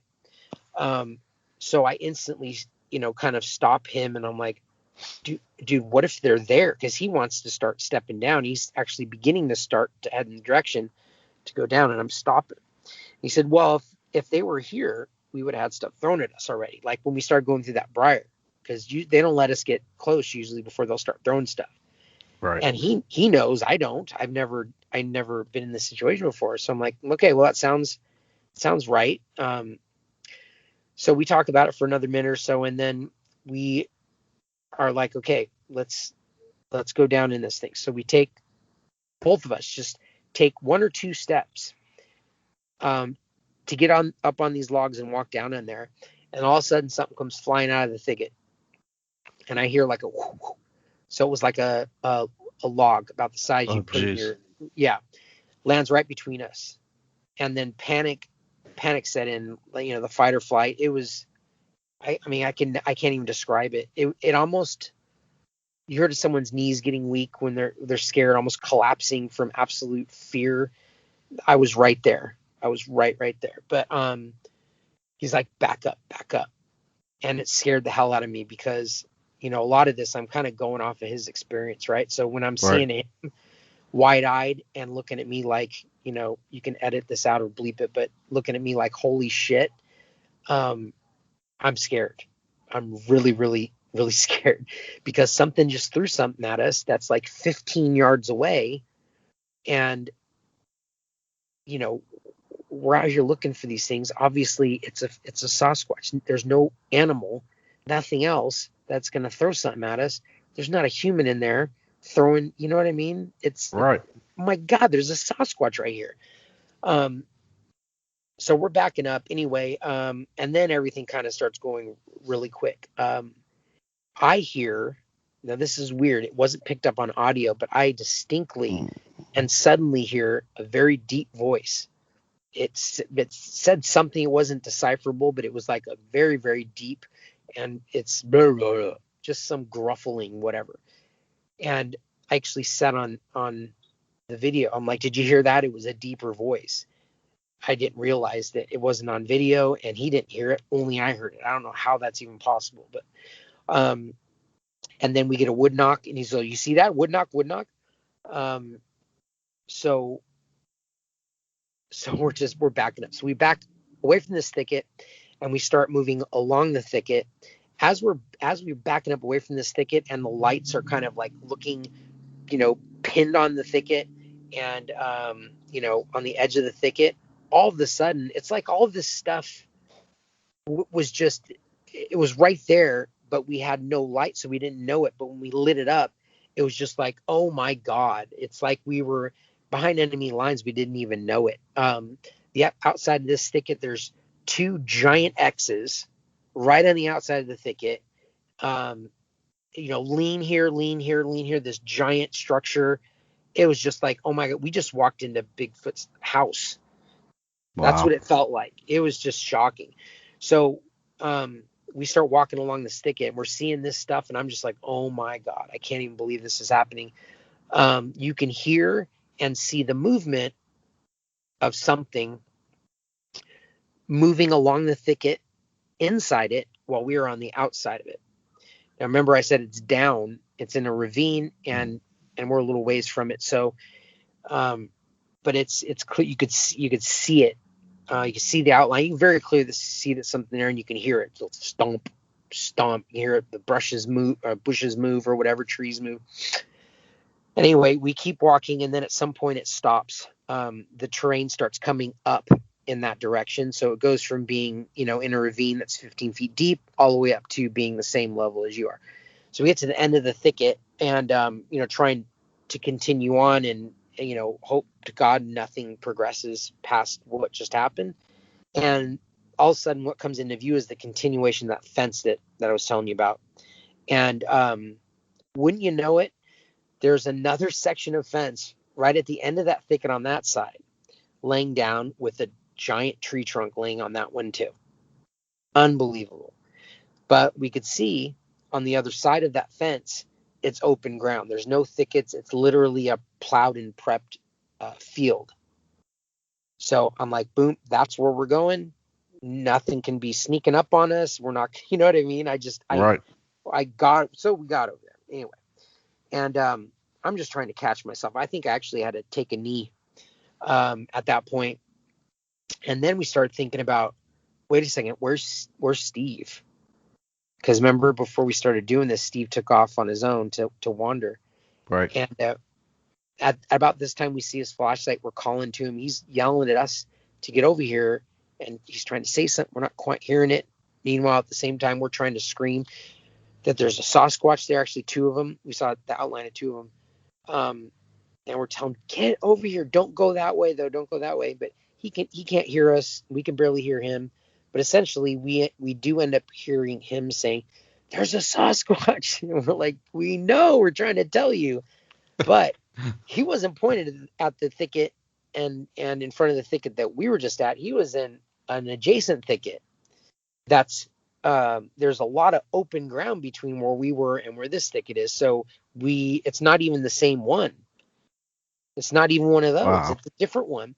So he's yelling, there's eye shine, eye shine. So we get him to kind of clear that thicket a little bit. We just walk by and we end up meeting about where that fence is. Him and I go on the back, over on the dangerous side of the fence and meet him. And then he's like, look over there. So he's trying to show us this eye shine. Finally, we get it pinned. I'm like, oh my God. I'm like, I'm like, what is going on here? There's like Sasquatch just wandering around everywhere. And the impression was just like, this is unbelievable. There's people that look into this stuff that have never had any kind of encounter. And here I am, one of the first times I'm out and, what the hell is going on? Surrounded by him. Right. So absolutely surrounded by him. And that wouldn't be the last time, by the way, in that area. Utah is an incredible place. But so we're looking at this eye shine and we're trying to figure out, we kind of refocused our energy onto that. Just to get rid of the fear from what just happened. But we see this thing, we're trying to figure it out, and where's it? Is it standing in a thicket? Yeah, there it is. We're trying to figure out how high it is, and we guess it's about 9 feet off the ground, the eye shine. And we sure as heck we see it, blinking, turning from one side to the other. And at that point, for some reason, I don't know where I got this I don't know, big boy juice, I'll call it for now. But I was so petrified. And I know that the video is recorded and I know that he posts video on his Utah Sasquatch channel. And I'm like, I didn't look very, very manly during this whole thing. And I was like, I wanted some redemption. So there's my big boy juice. So I'm like, I start taking off my backpack and emptying my pockets and they're talking. And all of a sudden they kind of look over like, what are you doing? I'm like, I'm going to walk toward it. He's like, what? Are you kidding me? You're crazy. And besides, you're just like scared to death over there. And now you're going to walk toward it. I don't understand. I'm like, I'm trying to redeem myself. Just record it and let it happen. So Anyway, so that's what I did. I told them, hey, if we got to run or you guys take off, just please don't leave my stuff. Like my life's in there. It's like my wallet, my phone, everything. And he has my phone. I'm telling him to record what's going to happen right now because I don't know what's going to happen. So I start walking toward it. I hold my arms out to my side, and I start kind of talking to it as I get about a quarter of the way there. I eventually get to about 2/3 of the way there, and then all of a sudden, the bushes around this thing, because I could see very clearly the bushes around this thing just erupts. Like it grabs the tree with one hand and the bush with the other one, like just shakes it. I don't hear anything but just the tree shaking like crazy. And I stopped. I'm like, sorry. Like you can understand me. Right. And I stopped. I started walking backwards slowly. And then, as soon as I got, I don't know, 10 or so paces backwards, I turned around and just sprinted back to them. And then that was that. So that was my first encounter. More stuff happened this night. But I'll take a breath for now and leave you with that. Wow. Yeah, That's it's insane. yeah, I mean that's pretty incredible. Um, Yeah. I think when you started off, you said the first thing you heard was samurai chatter. To me, Yep. that's incredibly creepy thing. It's I can't scary. imagine hearing it, in the night, just like very close to you. Mhm. I mean, listening to the Sierra sounds by um, what's his name, Ron Moorhead. Yep. I mean, those are just incredible recordings, and Right. and then to hear other people, I mean, this just goes along with what we were talking about earlier with evidence and stuff. I mean, Right. how can multiple people claim to hear the exact same? Right. Yeah. Well, something So I want to point out with this samurai chatter. So that was the only descriptor I can come up with it, but the Moorhead sounds.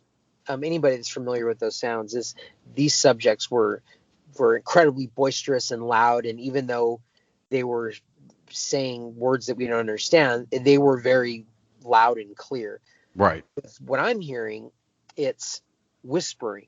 It's whispering of sounds that are reminiscent of the Sierra sounds. Does that make sense? Right. So Yeah. it's That someone still which talking that weird stuff, but it's quiet, like whispering and back and forth and very fast. to me it just makes it creepier because then It they're was, trying to be yeah, quiet on purpose. yeah. And You're the purpose. I'm uninitiated at this point too. Keep in mind. So Yeah. as I'm hearing this stuff, I'm having to kind of decipher and soak in what's going on over the course of minutes and stuff here, where these guys should been all over it, but they weren't even picking up any of this stuff. And to tell you the truth, and I learned this, as my time there went on, he ignored all kinds of crazy things going on around him. I don't know. He was I desensitized to it or something. Yeah, which I got desensitized, but never ever ever desensitized to the subjects, these things, the sounds that they make, any kind of sound that indicated to me that one was present. I never got desensitized to that. I got desensitized to seeing, because I saw so many structures and leans and, all these manipulations and prints. I saw so much of that stuff that I was literally, we found a new wallow and we're walking by it. And there's literally like 6 or 7 60-foot tree trunks all stripped, leaned up into another tree, with a giant X next to it. I'm walking by this stuff and I'm completely ignoring it. He actually had to point it out. He goes, see, remember I told you what's going to happen to you after a while? And he goes, look to your left. And I go, oh yeah, I saw that. And he goes, see? So I remember when the first couple of weeks, you were just like, I mean, you're beside yourself each time you Oh saw yeah. it. And I'm like, yeah, no, I guess you're right. But yeah, having to being uninitiated and having to experience this stuff kind of alone, I guess, and ascertain what's going on and interpret it, and am I in danger? How close are these things? That was a whole nother level to the scary factor of what happened. It was, man, it was shocking. And the thing is that I realized too is there were I had other encounters, more terrifying than that. and you don't get used to them. Each one of them, you have the feeling of imminent death. You have the feeling of imminent death. You, for some reason, ignore it every other time, but when they're there, you suddenly are very, very aware and thinking of the fact that there are these giant, hairy monsters right around you, and if they wanted to, they could take a couple bounds, be on you, and literally twist your freaking head off like you were a shrimp, and they were Right. ripping off the the head of the shrimp to eat the tail. Like literally, that's how powerful these things are.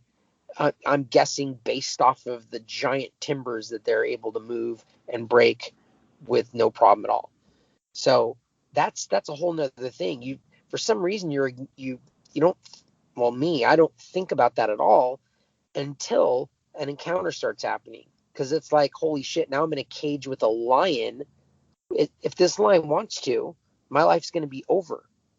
And that's a scary, scary thing to come to terms with. That you've put yourself in a position to where um, you're asking, am I gonna live?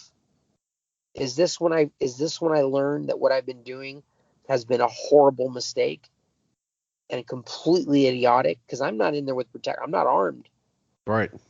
You know what I mean? That's just It, that's it something makes else. you wonder. I mean, is it just your body's reaction to the fear, uh, or is there something that they're projecting, um, yeah, that's causing you to realize you've screwed up? I Is don't know, but that like their warning system, like, right. Well, you've it's hard overstepped to your say, bounds?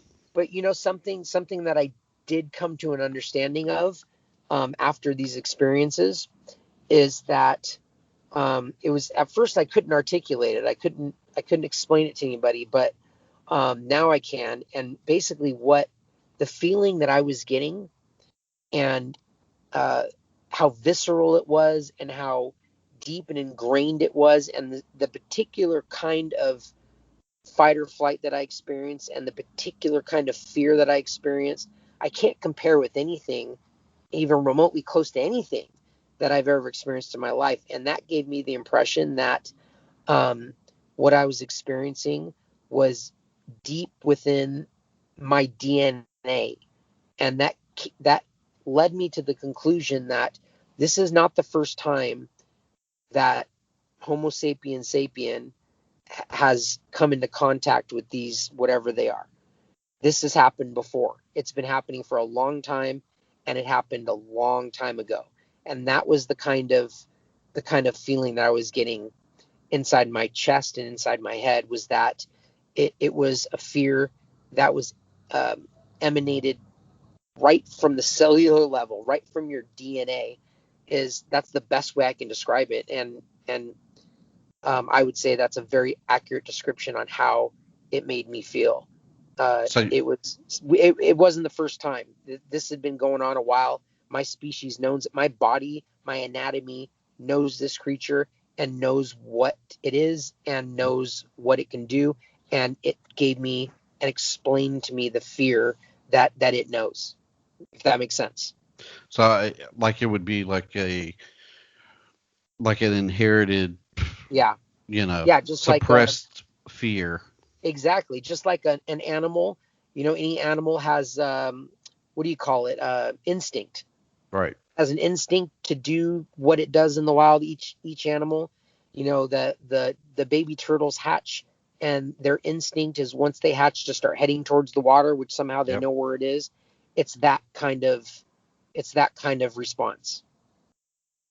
The fear and the feeling and the desire to be away from it was literally just like an animal acting out on an instinct. It hasn't been taught how to do it. It hasn't been instructed. Nobody read the instructions to it. There's no pictures. There's nobody leading the way. It just does these certain things, right? Because it's in Right. their DNA. It's their instinct. And that's the exact same feeling that I experienced. And I've never had that feeling with anything else in my entire life. So it was a very frightening, it was a very clear, and it was a very familiar feeling of fear. Very familiar. This was not, like I said, it was instinctual. It was not the first time that my species has interacted with these things.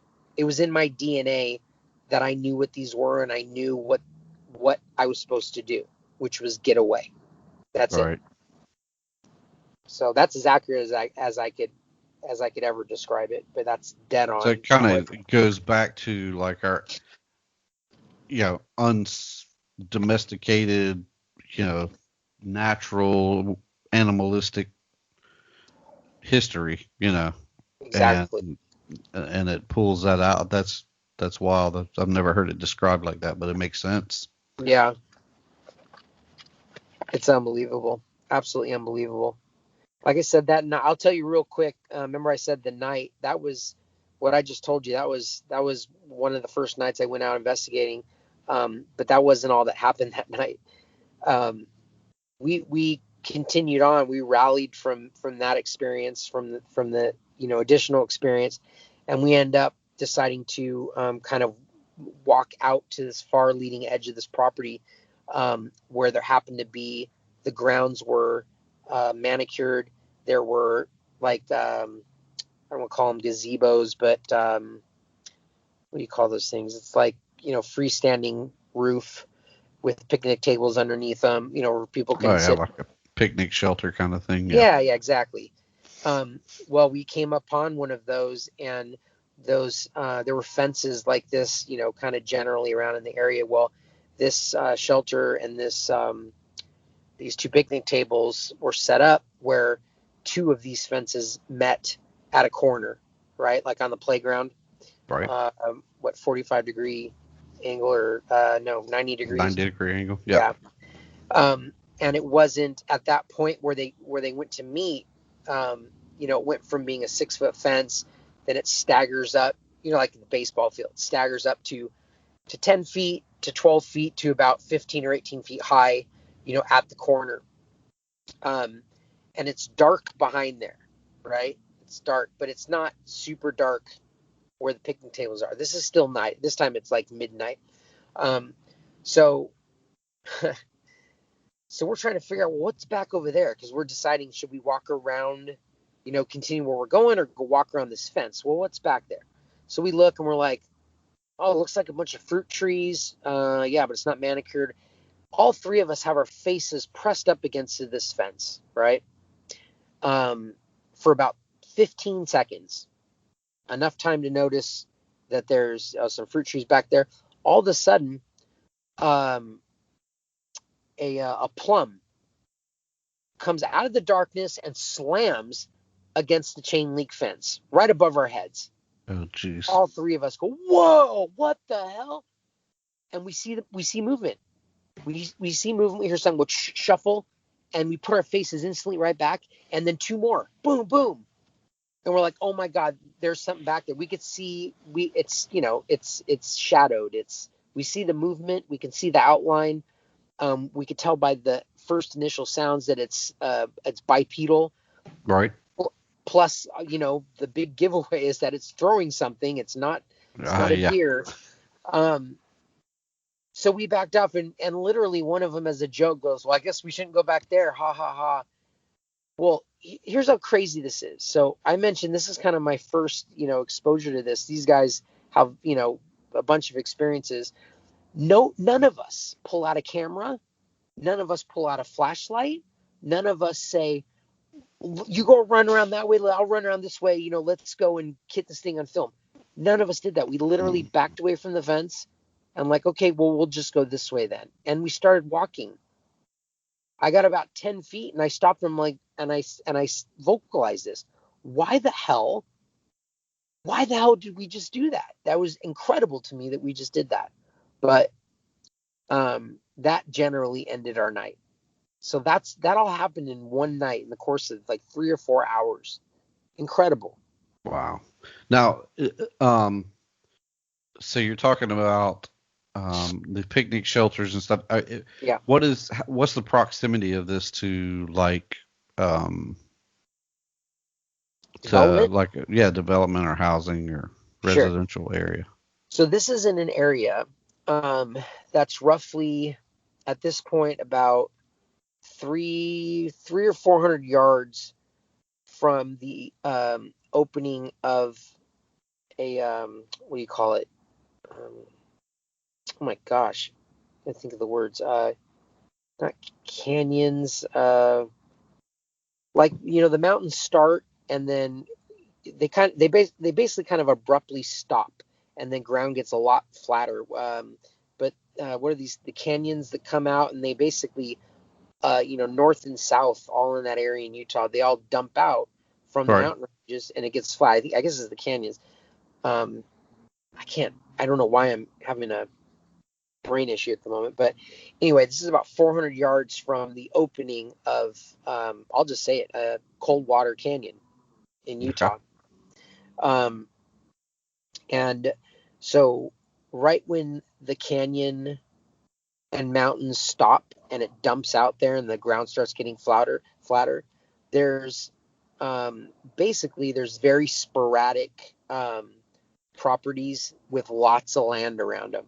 Like the land we were at, it was a fish hatchery, and it was probably, I don't know, 20 acres, maybe 15 acres, with all these thickets on it. So that's the immediate vicinity. That's what's going on around us. But in very short order from there, the housing gets dense, and within, a quarter mile, something I would probably describe as more traditional suburban housing tracts start. So that's our location. Wow. Yeah, but yeah. Yeah, Jack, I mean, I got so much more to tell you. I don't even know if we're going to have enough time. There's so much stuff I can tell you. But at the end of the day, like these canyons that dump out in Utah, where the mountains are in the east, the developments are to the west of where the mountains stop, all north and south in Utah. Every single canyon that I went and investigated in and, the mouth of it and then outside of it, I found a plethora of evidence of these things coming out of those canyons using thickets, heading away from the mountains into developed areas to up against the backside of fish hatcheries, which is where we were, orchards. In one case, there's a thicket, like a normal suburban neighborhood. There's one line of houses, there's a street across the street, there's all your neighbors and another line of houses, right? Right. Well, in this case, this is very close to this area, by the way, that I just described. There's a long, the long street with houses next to each other, kind of set up traditionally as a suburban neighborhood would be. Well, across the street, instead of there being a row of houses, there's a giant thicket. And in this thicket, as we investigated this thicket in particular, there were blinds set up through the entire length of this thicket up against the edge facing toward the other houses across the street. And I mean all the way up and down the street. So these things would go into these little blinds. These blinds were everywhere. And all these thickets, how I'm saying they'd leave the canyons and go from the east west into development areas using the thickets. Well, they elaborately build blinds all the way through to wherever the hell they're going. So they are constantly giving themselves cover. Wow. It's absolutely incredible. But this particular area, like I said, how these blinds were set up facing the front yards of these, pretty nice new tract homes. It was shocking to me. And that's when I gave the Sasquatch, I call them nature's voyeurs.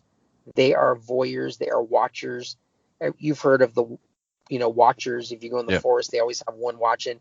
Well, that's their modus operandi. They apparently do that, to the upteenth degree, and a lot of people don't really know it. But you go to trailheads, anywhere where there's Sasquatch, you go to trailheads, the parking lots around trailheads, anywhere where mountains and wilderness butts up to human civilization, where there's like, baseball fields or anywhere where they can watch people, I guarantee you, and this goes out to everybody listening to this show, doesn't matter what state you're in, go look in these areas I'm telling you, and you will find blinds, and it will shock you to your core, but it seems to be everywhere. These things are nature's voyeurs, and they watch. They like to watch. I don't know what the deal is, but it's scary. Yeah, I mean, and it makes sense. It goes right along with people claiming to be like, in their house and get up in the middle of the night. I just read something. I can't remember what it was on. It was on an Instagram page for a podcast, but yeah, somebody had gotten up in the middle of the night, went to the bathroom, and he just like glanced over at his window, and it was like a face in the window. Oh yeah, And I mean, how many times have we heard those stories? I a mean, lot. they're creepers, man. They're Very much. creepers, and I mean, having a watcher or a sentry type um uh lookout like that it only makes sense. I mean, there's lots of groups of animals that do that Right, to watch their pod or their family group or whatever. So, right. but yeah, it's that's a creepy aspect to it for sure.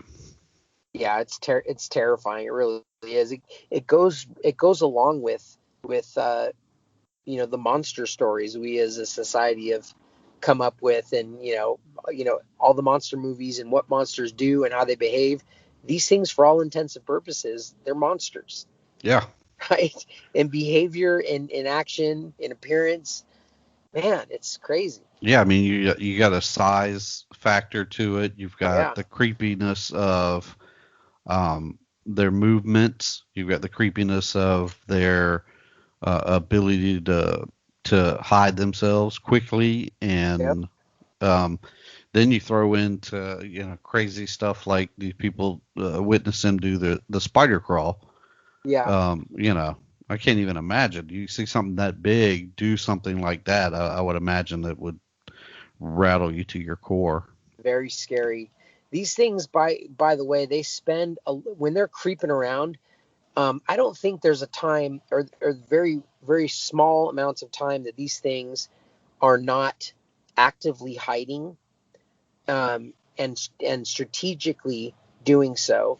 Um, but they seem to get around a lot and sneak up on people and animals, um, either by sitting in blinds and sitting there and waiting in prearranged positions, locations for game or humans to come by, or so obviously they're not.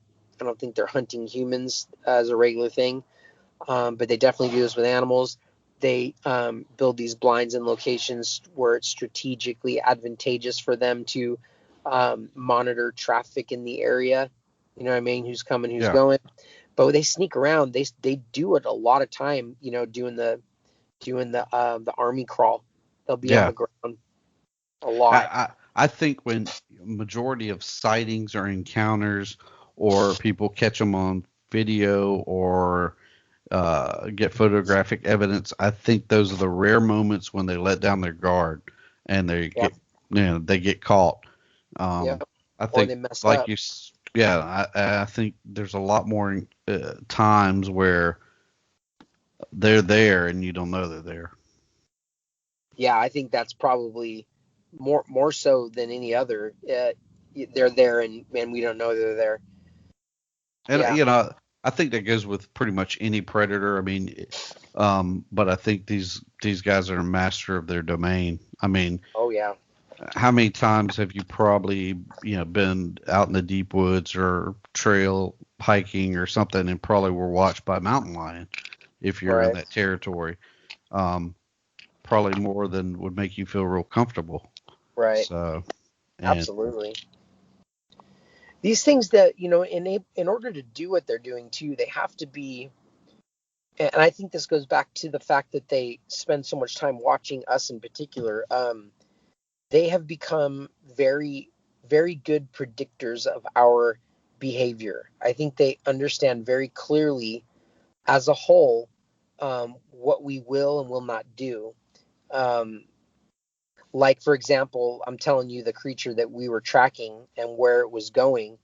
Um, it specifically went that way and was doing the things it was doing, knocking the fence down where it knocked the fence down, going through this particular, a very thick, uncomfortable, huge swath of blackberry bushes with thorns, and it followed this pathway because it knew that it was very unlikely for a human to go in that location to see the fence was knocked down.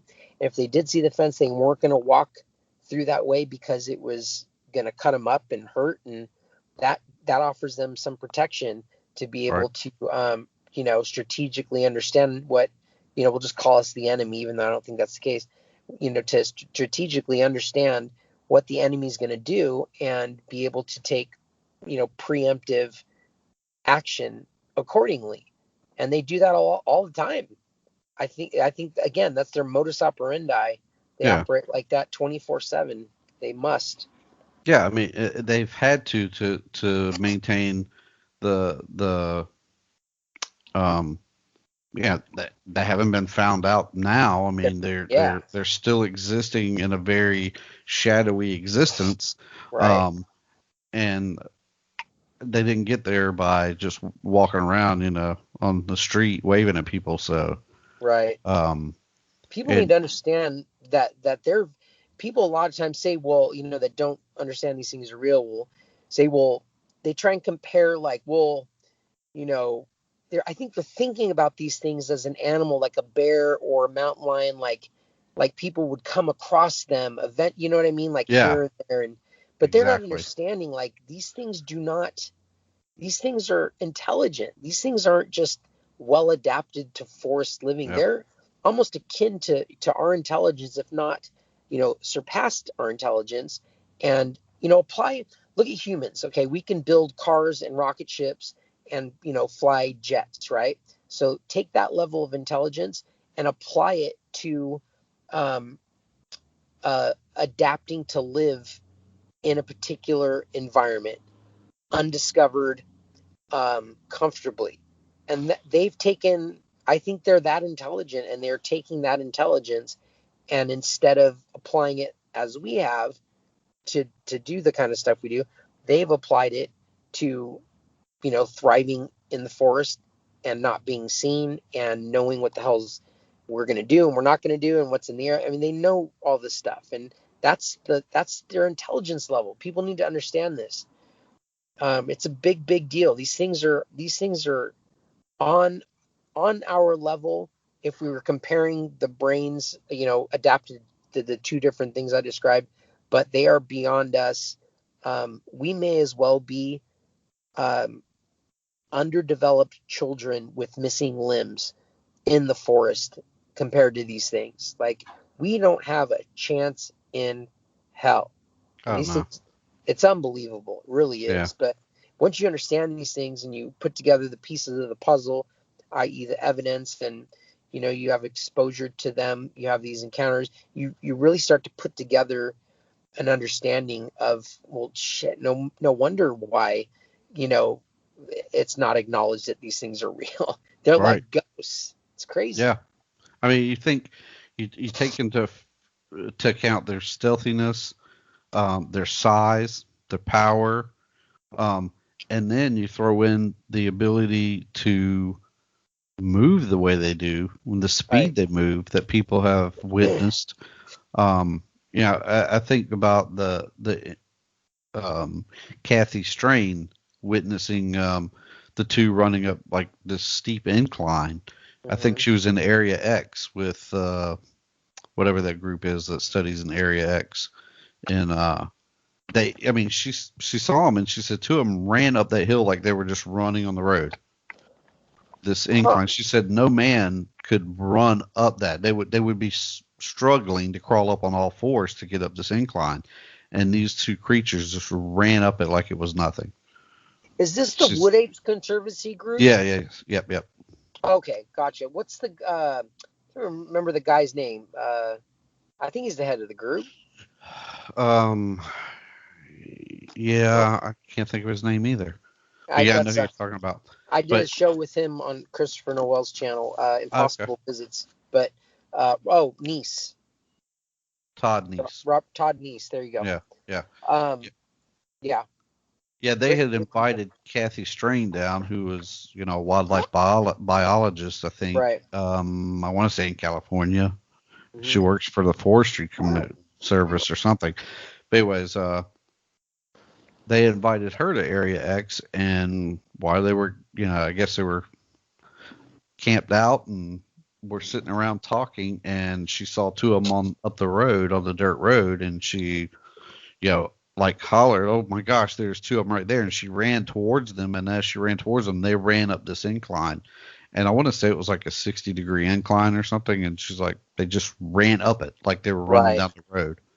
Yeah, I think I think I remember hearing that or seeing that as well. I know what you're talking about. Yeah, I mean, that's crazy. What are you going to do with a creature that can do something like that?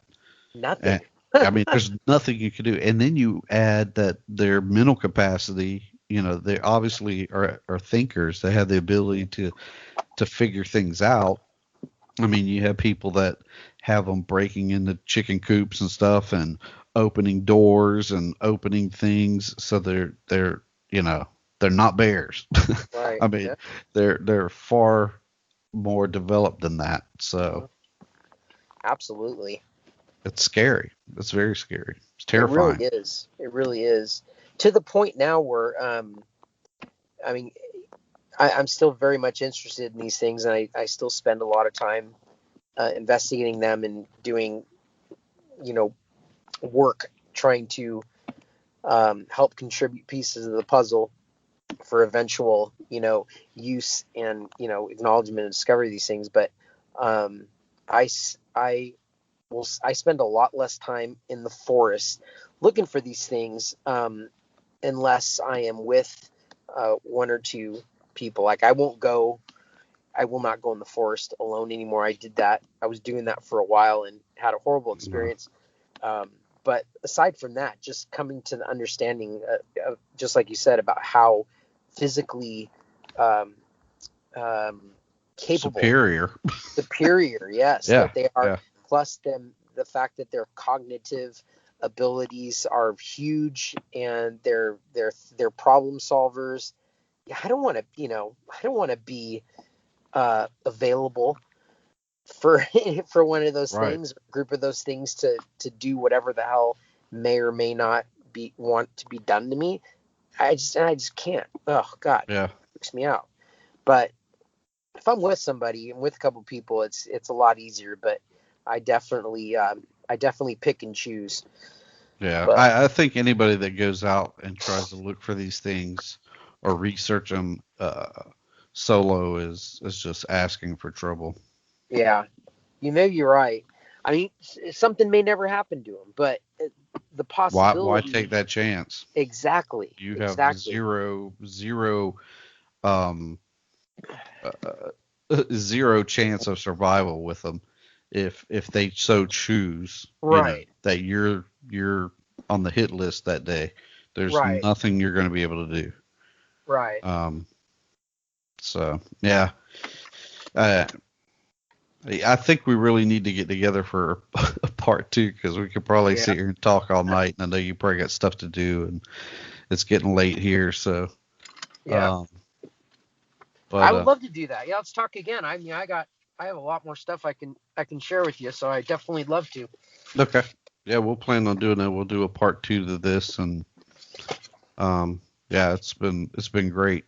I would love to get back on and continue on and hear what other encounters you've had and thoughts. So yeah, I got a lot more to share, definitely, and I really appreciate. It took us a while to get this going, but I appreciate you sticking with it, and I'm very glad we ended up talking. So yeah, me too. I appreciate you having the patience to put up with it. I was like, when I sent that message the other day, I was like, man, he's not going to respond to me. He's like, I'm tired of dealing with these guys. No, I told you at the very beginning, I'm easy. It's not a big deal. I'm here. So.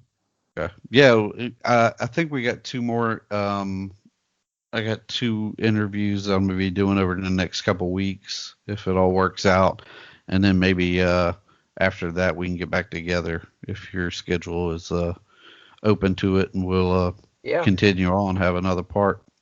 that sounds good. I'll make the time. You just let me know. All So right, man. Well, I appreciate it. I'll let you get on with your evening. I know you still got a couple hours out there. yeah. So, Oh, you must be exhausted. It's a little later there. Um, yeah, yeah. no problem at all. But I'll be around. Okay, man. All right. Well, I appreciate it, Dave. Yeah, you too. Thanks, Brian. Have a good night. I'll definitely talk to you soon, brother. All right, man. Be Yep, good. take it easy. See ya. Bye. Bye. All right. So that was our, my interview with Dave from Sasquatch Omega. And it was very interesting. We could have talked for like 4 hours at least. I mean, we could just kept going, but it was getting late here. So even though he's out west, we're gonna get back. This is I think we're gonna make this like a part one, and we'll have another discussion here in a few weeks where we'll get together and continue on, and hopefully spend some more time discussing the subject of Sasquatch, maybe some other things. But his initial encounter is pretty interesting, and he's had other ones since then that we'll go into in a further, later episode. But he's a very knowledgeable guy. I think I didn't realize until I talked to him that night that he had been on Sasquatch Chronicles, which I think you heard in the interview. Um, so he's very very excited about the subject, and one of the few people I think you can talk to about that subject area without having a lot of uh, yeah, biased or I can't think of the word I'm looking for here. What is it when you like already have a set mindset, like predisposition or something like that? Like predisposed. Yeah, you already have your thoughts on what the subject is and what all the characteristics, and think you're expert at it. And he's one of the few you can talk to in the area that does not claim to be an expert and is trying to learn. And it's one of those areas nobody's an expert, because how can you be when you're trying to research an elusive creature? So um, I would ask you what you thought, but you weren't on the interview. So I was not. what is your thought on Bigfoot in general? He's a big guy. I don't think I've ever asked you that. Some big feet. And I don't. With most of my opinions, I won't claim to know.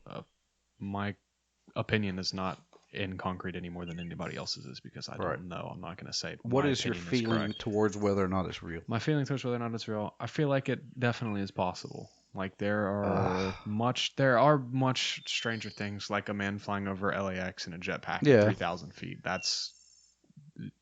I would never have expected that. But to expect some large primate that's wandering around on Earth, I would expect that. I wouldn't put it past Yeah. the I realm mean, of possibility. and that's kind of how I biologically. feel. I don't know. I believe it. I think there's too many people that have witnessed it and witnessed seeing the creature, have had strange encounters that correlate to what people say these creatures do or how they act. You've got footprints and hoops and yells and all kinds of other stuff. Structures. Some people say they build structures and stuff. I don't know to what level, because you have some people that go really deep into this with cloaking abilities and all that stuff. Some of that is to me more far fetched. I wouldn't be surprised if something exists, but I think it would be more far fetched to say that they have, if there's a hollow Earth and they have a society underground, or they can teleport, or they can cloak, or they have supernatural abilities. I think there's some weirdness about them. I think I've said that before, but I don't know how that could these things that people claim to see, how they could be in a normal physical creature. But So I don't know what level. I do believe they exist, but I don't know if I believe all the stories that I hear about them. So I guess that's the best way to put it. Yeah. So, you have anything else you want to add? I think we're going to have a couple more interviews coming up here in the next couple weeks. So hopefully we'll be putting out some episodes. And I know I say that every time, and every time it's like 4 months before we put out another one. But I'm hopeful that within the next 2-3 weeks we're going to have a couple more episodes out, because we do have some stuff lined up with some people, and we're looking forward to that. Hopefully Harrison will be available to have those discussions. Not to mention we'll probably talk to Dave again here in a couple weeks, and make sure Harrison's on that call with us. Right? Yep. All right. We'll wrap this thing up. Yep. Ready to eat supper? Yes. Yeah, me too. Most definitely. Yeah.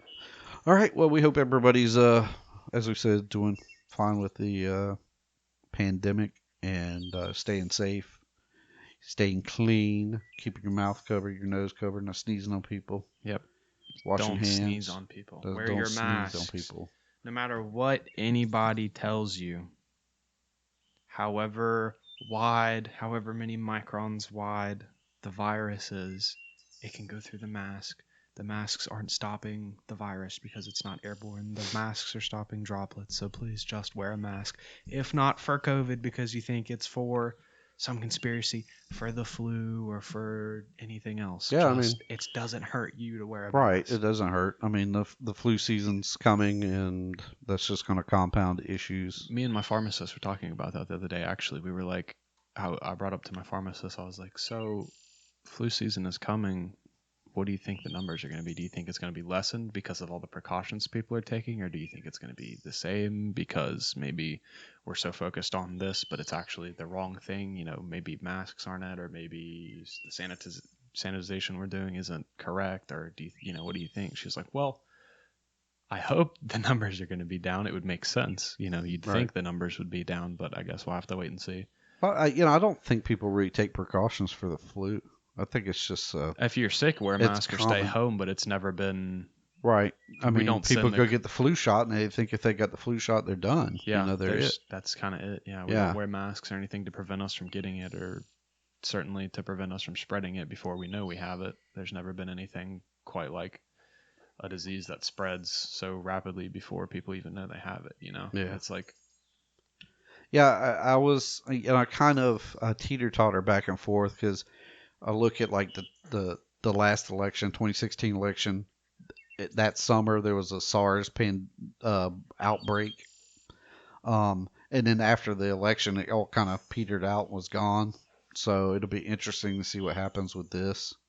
But there's been quite a few cases that have hit kind of close to home. In fact, the one that just happened Monday, which was a 28-year-old teacher, and it's actually was a teacher at the elementary school where I went when I was a kid, and she had no symptoms, and she tested positive, I think on Friday, wasn't it?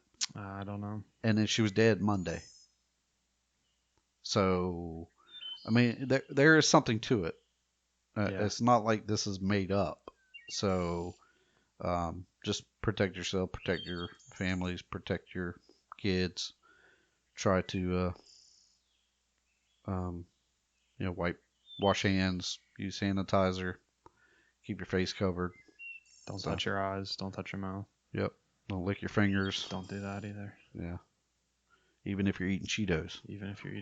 Or KFC. The dust isn't worth it, I promise. Yeah. I don't know. It's pretty good dust. It's not that. It's not. It's good. Cheese dust. It's not worth the pandemic. What about KFC? Finger licking good. I wonder if they took that off their logo.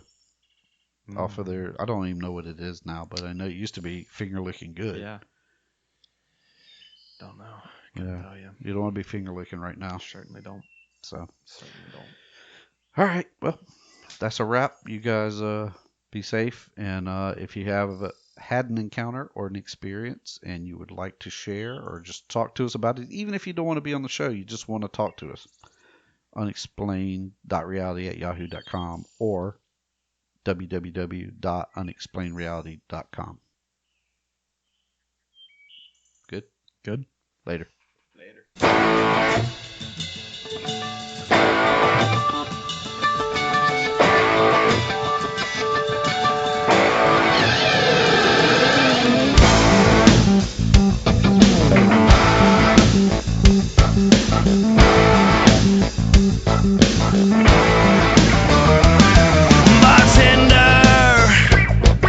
Liquor, 110 proof, pure grain alcohol. Barkeep, bring me a whiskey.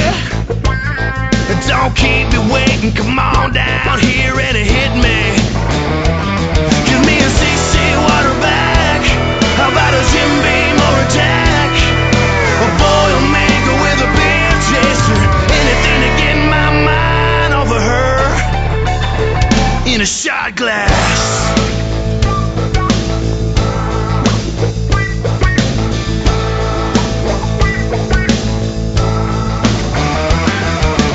Hey Bob, you better call my job and tell that foreman I ain't coming in. I quit. Hey dog, you better back off.